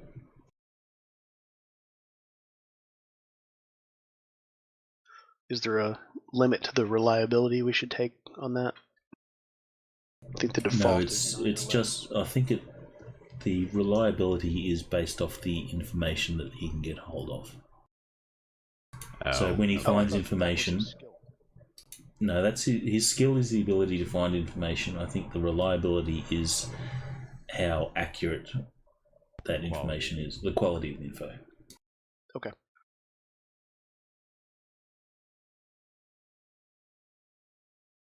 I think that's how it Alright. works.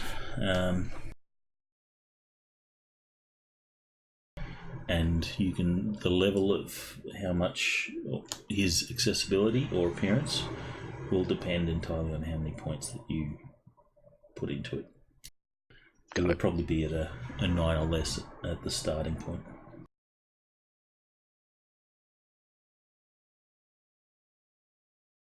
So, Alright, cool. factions.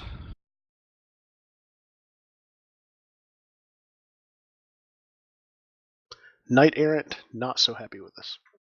Probably not. Did I don't know. Did I we gain rep suspect with half them? of them would. At least some of them would be like, "Well, good. This dude's dead. Who cares?" As far as they know, that was legit. So, I mean, if they believe that he died in the course of the Murphy thing, then it wasn't our fault. Yeah, that's true. And if they went in What is and your faction interviewed rep? I have no idea. if they went in and if they went behind us and interviewed the investigators, they might have found out that I had done the spirit thing on that guy, and they're like, "Oh, I don't know, they were for real. They summoned up the spirit and asked where the guy went. They were after him." Alright, I'll create a public note for faction rep. Good idea. Yeah, who did we get the first time? It was Knight Errant. Yeah, that was Somebody Tosh on the else. first mission too. No, as technology we lost one, and the other guys we gained one. The other corp, the father.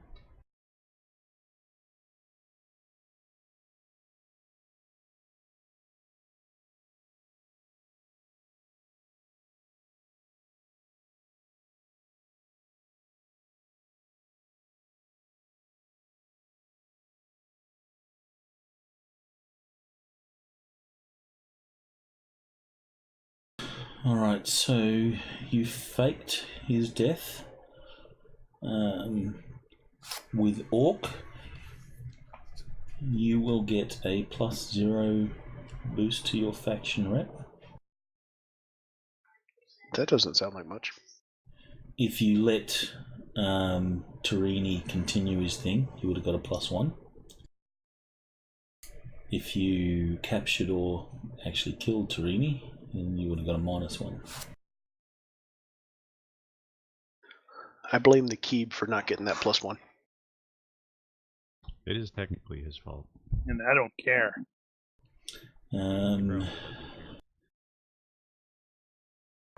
You faked Junior's death, so you get a +0 for the Seattle government. I expect a bunch of +0s. Doing great.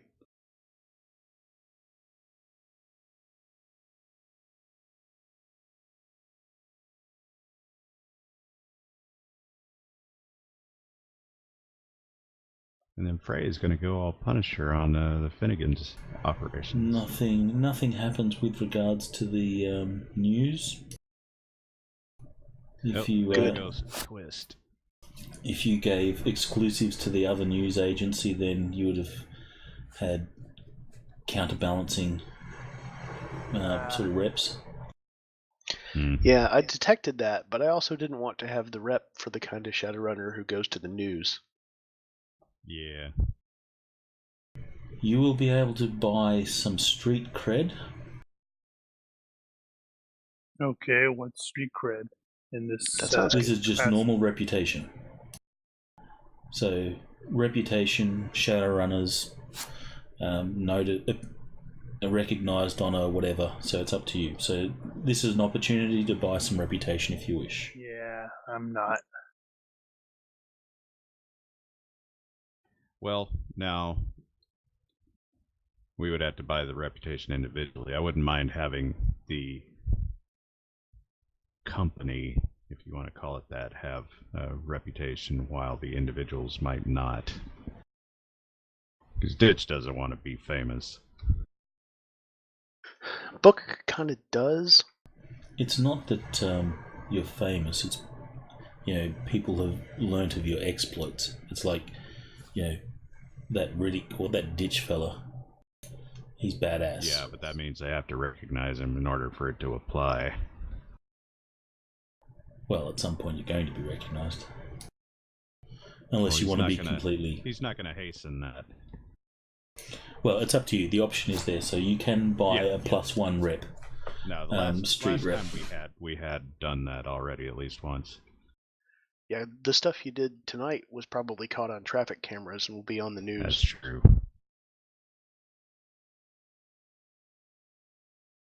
Yeah, but you are zeroed, are you not? No, I'm not zeroed. He's saving up for 0. That's right. You're setting up to be zeroed. Crap.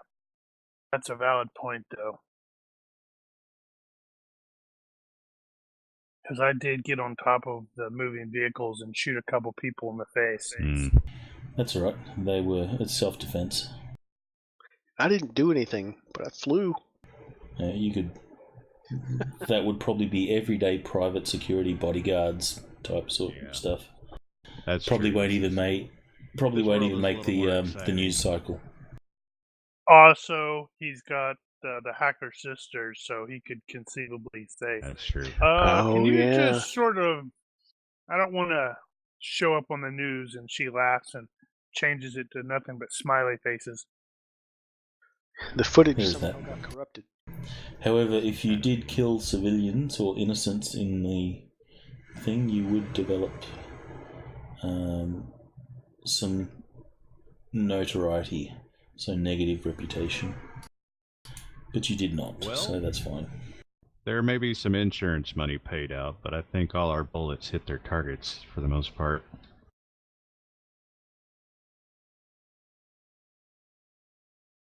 You will gain some positive rep with Dana Oakes and Tosh. Until How we they do find that? out the truth. I thought she was mad. She was, but you still, resolved her issue. She doesn't know we cheated her. She was just mad about the results. Wow, that bitch. So she if you wanted have a pony, and we gave her a bicycle. the way it works is if you have Dana Oakes or Tosh as a contact or patron, the loyalty of them increases, which is their willingness to do something for you or whatever. I can't remember what that is in the roll. Yes, you could increase the roll. Gotcha. I didn't take either one of them. I think Tosh would be more valuable than Oaks, honestly. For the kind of stuff we do. Tosh does not like you guys, so it would start off as a 6 or less. Blech. Dana would start off as a 9. So if you don't have them already, then you can't increase them. So you'd have to start them off as what they are. Oh, right, okay. Oh, and what are their skill levels? 15. Those are contacts? Yes.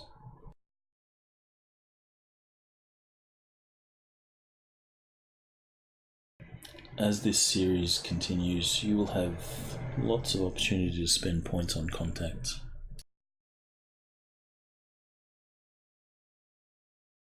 Hmm.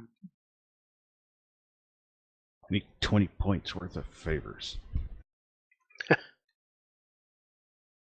You'll earn 2 points. Doop. I will have to look up the previous adventure to see what faction rep you got there. Yeah, I think that was it. We had the 2 corps and the cops.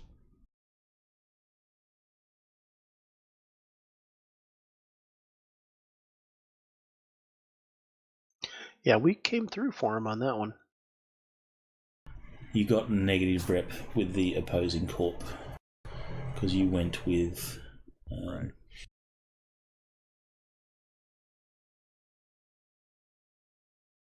Yeah, as technology was the negative. I can't remember what the other one was. Ah, okay. And that's why we had to ditch our previous campaign Aztec stuff. in the previous Right. campaign where there was the street fight taking place. Did you guys get involved? Street fight. Remember there was I don't the remember about a street fight, but I do remember the scratches and the hackers. I had a favor from an Aztec guy. Oh, right. No, we actually went into that restaurant and sort of hung out until it was over. Alright, so you waited for it to finish. Yeah, we didn't get involved in that. Didn't seem like it had a point. Alright, you captured Jack Turner, so you got a +1 from the city for that. Not entirely in one piece.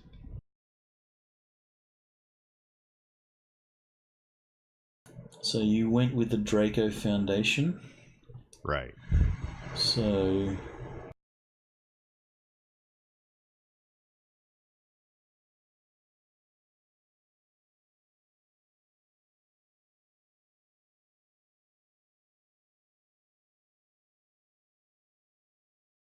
and negged on the Atlantean Foundation.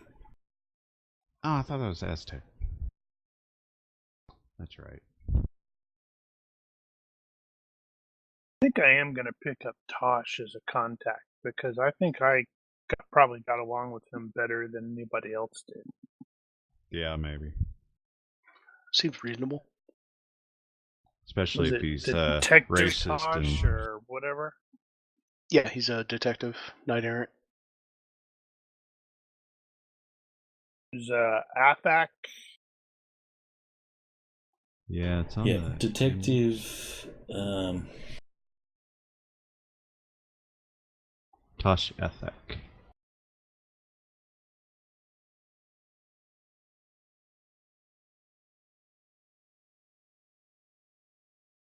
Yeah, he doesn't have a rank on the image.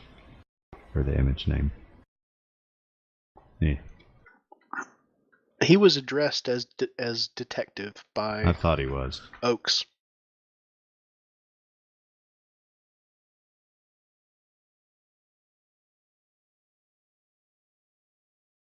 That's annoying. It's I have actually costs taken good exactly notes. the same. Costs exactly the Oh. same for that. What's his effective skill? 15. Yep. Yeah, Tosh Athak. I stand corrected. He's Yep. detective of the Knight Errant Special Crimes Task Force.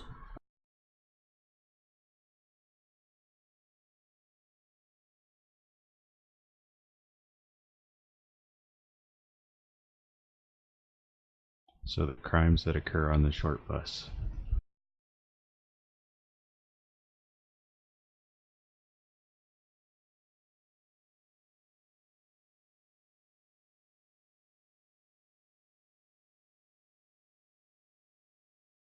So that is your current faction standings. All right. And those opportunities to buy contacts, are those going to last unless changed by future events, or do we have to buy them now or leave them? I think you will have to buy them now. Oh man. Or do something else for him. Well, I wanted to pick up some extra spells. Well, what are you going to get more use out of? Probably the contacts.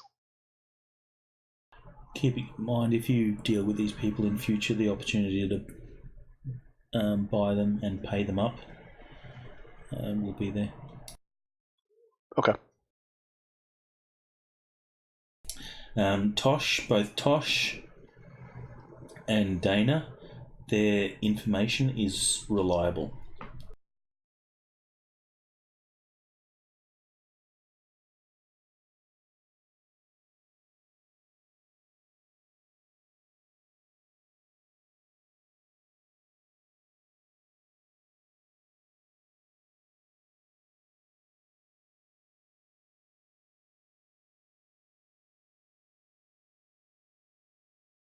So is that completely reliable or just still the somewhat reliable? And what are the ranks? Completely reliable times 3, somewhat reliable times 1, unreliable times 1/2, usually reliable times 2.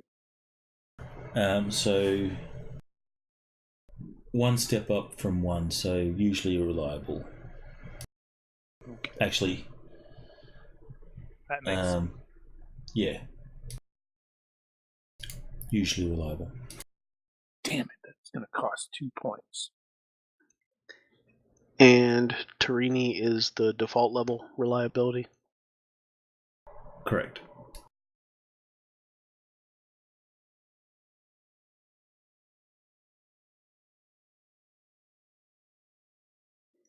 Do we know Pip's reliability? He's the default reliability, Okay. but he only has a, what was it, skill 12? I think he was a 12, yeah. Whatever the base skill is. Yeah, he's effective skill 12, and 9 or less is 1 point, so that's default everything.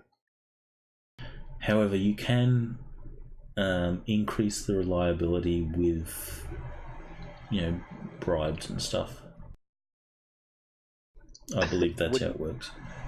Would massively overpaying him all the time count as a bribe? Well, it ought to. It should. That's Should at why least he's increase been his- good so far. Should increase his reliability or his frequency. There was also, from last week, there was the runaway girl, Alice. Right. yeah.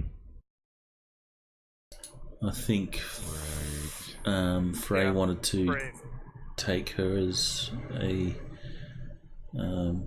contact, That's or gonna maybe have to- even a dependent. That's going to have to come in later because I don't have the points for that.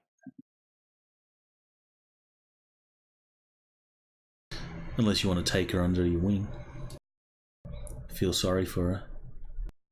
Turn her into a dependent. He's already taken care of one sister. It's like Turn her into an cats. assassin.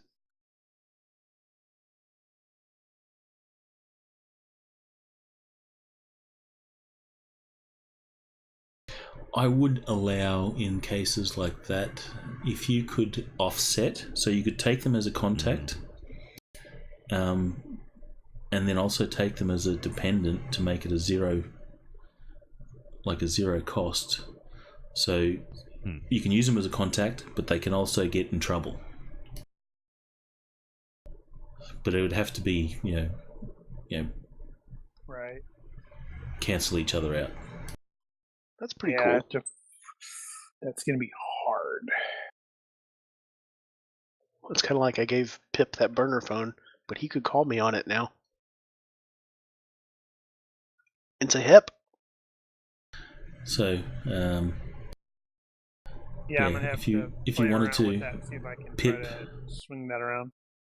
Pip, you could take as a bit of a as a dependent. So you take him under your wing, you look after him, and offset the points that you get him as a contact. I don't think I'm going to do that. I like the idea, though. I think I might, actually.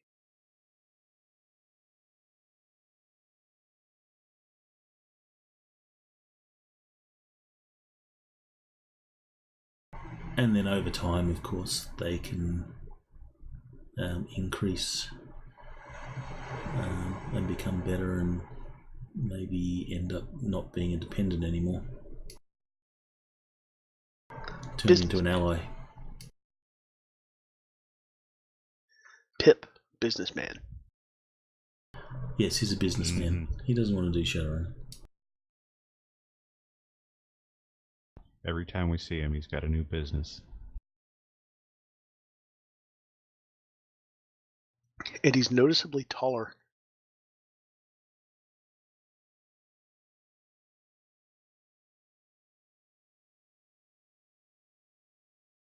All right, well. Got anything else? Pip is only 9 years old. Oh, seriously? Wow. Yeah, I was thinking about casting him. Didn't come up with anything yet. I don't know. Like I said, I started working on the wiki. Just barely started, but I am going to be adding that stuff eventually. Yeah, so Pip's 9, but he has street smarts. He can look after himself.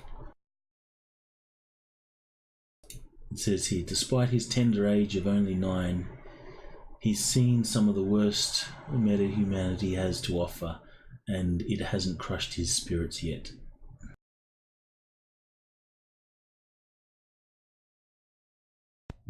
Actually, just you saying that, I guess you do actually have flavor for those NPCs. If I do start putting those entries on the wiki, we need to probably put that on there.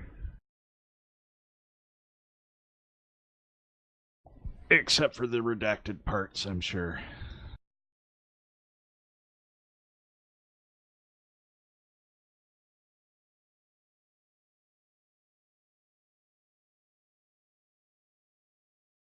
So with Sweet. with the zero cost taking Alice, you don't necessarily need to make the frequency the same as long as the point costs, the values are the same. Yeah, that's what Well, in this case, it worked out that way because otherwise it's going to be tough. Righto. I'd have to juggle how frequently.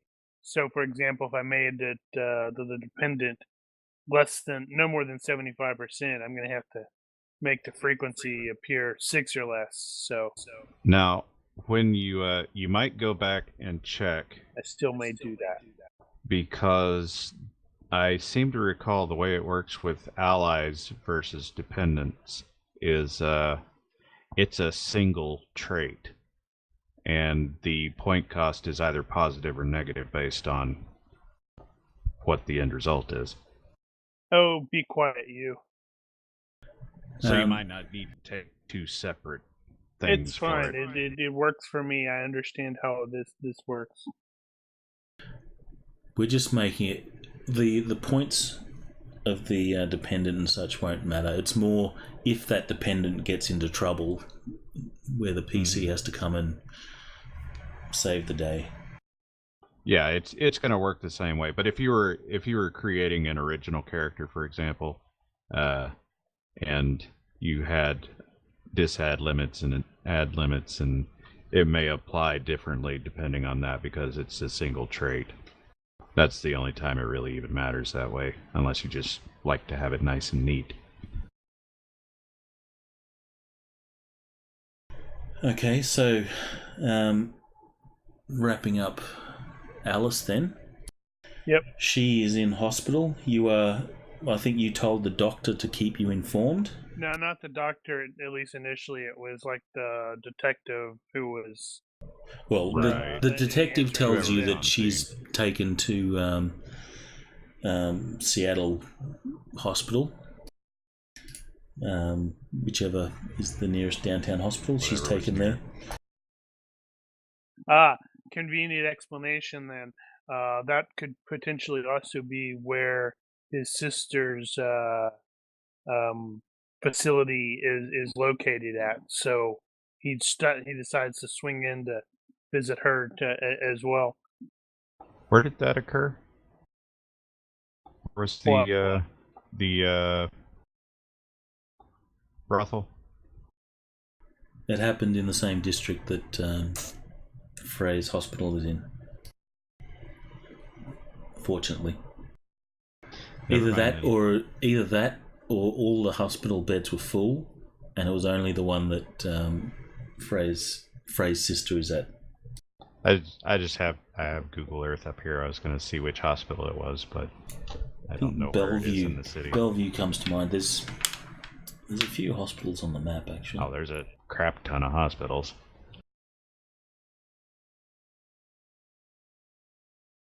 Where the hell is Bellevue? I think Swedish Medical is the oldest. Not sure where that is, though.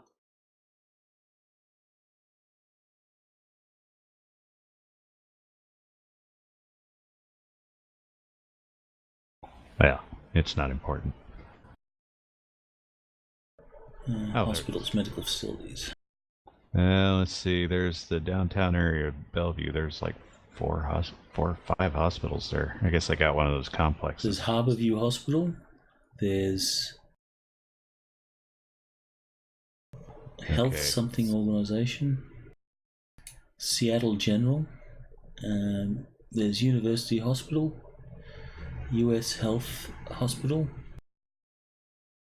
Where are you? I'm looking at the Shadowrun. Oh, okay. Well, I'm map. looking at the Bellevue area, and there's like a hospital complex over there. It looks like everything's Overlake Medical Clinic. Let's see, Overlake. No, not that one. That's ear nose. Overlake Actually, Hospital Medical Center. I do have Seattle, like the PDF for Seattle district. Although it's only the 5th edition one. Yeah, it's really disappointing that one Google Maps site that they had put together isn't working anymore. I poked around to see if they had another one out there, and none of them are as good. There are quite a few, but they kind of suck.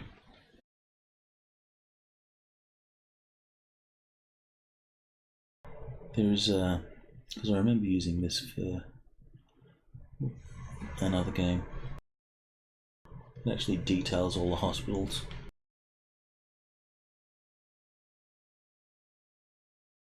Anywho. Regardless, she's at the same hospital, so Frey, you will meet her and she'll do the I heard you're the one that saved me, and she has a vague memory of you because if you recall, she was conscious, just doped out of her head. We all do what we can. She'll recognize you.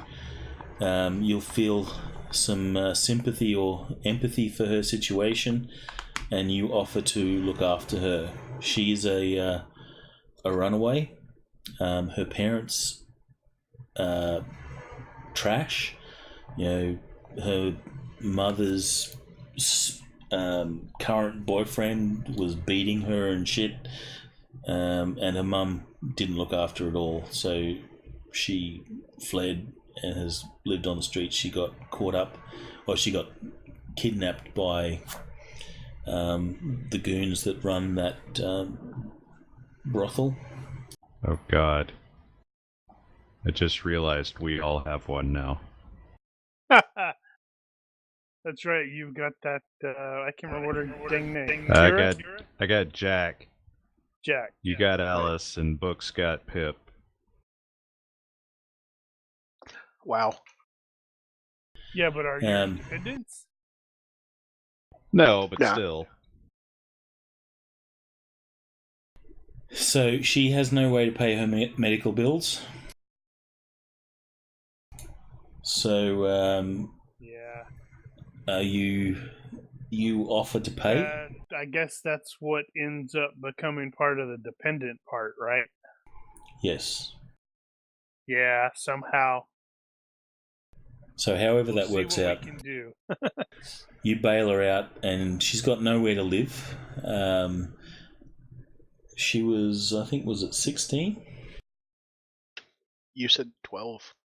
Was it 12? I'll have a look. I think it was 12 or 13 was the exact quote. So we need to hook Clearly, up she Pip. needs to get back to school. Need to hook up Pip with either Jack or Alice.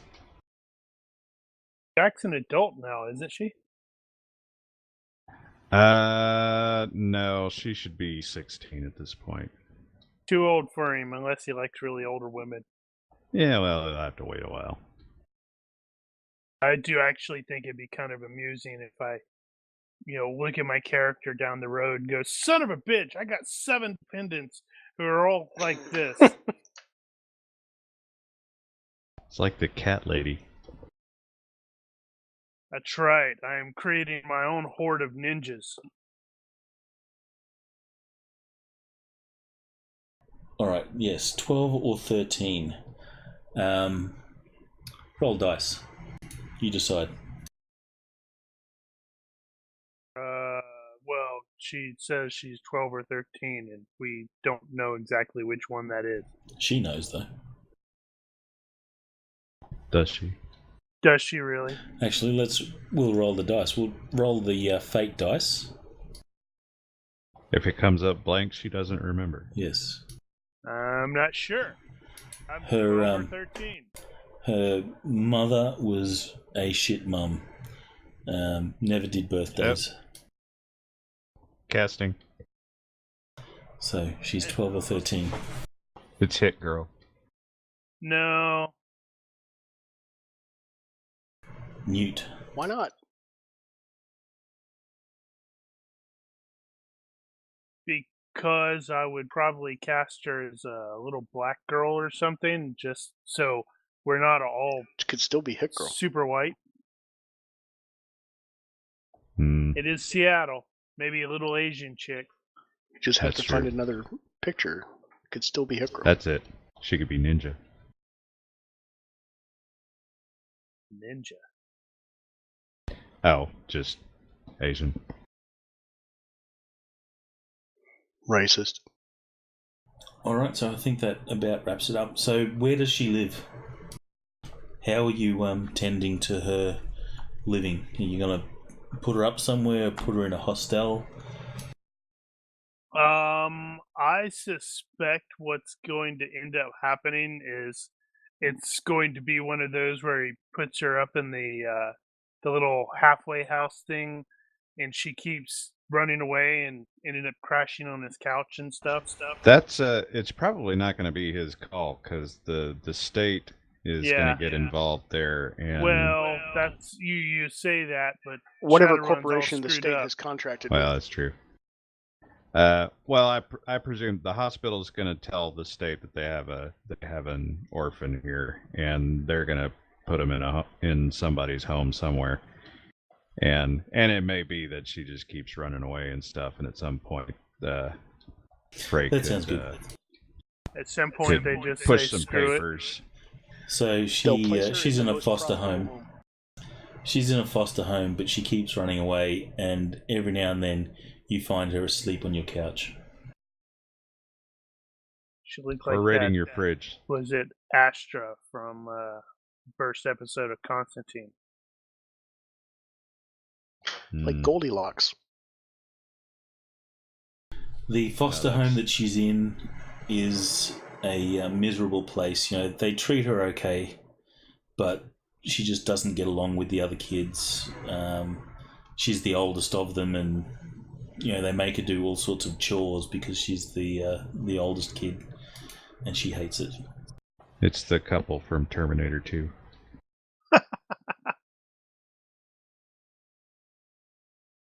All right. Another point of order for Ditch's part.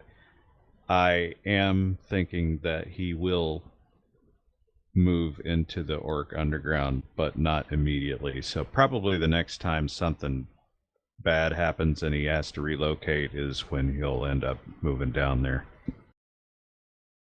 I think I'm going to take area knowledge of the place too, depending on how much time passes between missions. Okay. That's fine. Alright, so that wraps up this adventure. Next week we're back to Conops. Presumably, unless Ideally. people start bailing again. And when next week will be my last reliable Saturday until August. That's next week? Yes, next week is my last reliable Saturday until August. So please, play Bomb as an NPC or whatever other character if I don't show up. I will make every effort to show up. I've just been told to expect the worst. Right. So noted. I just blow everybody up next time and then go, all right, now it's somebody else's turn. Right. Stream out? All right. That was fun. Thanks, Stream. Good times.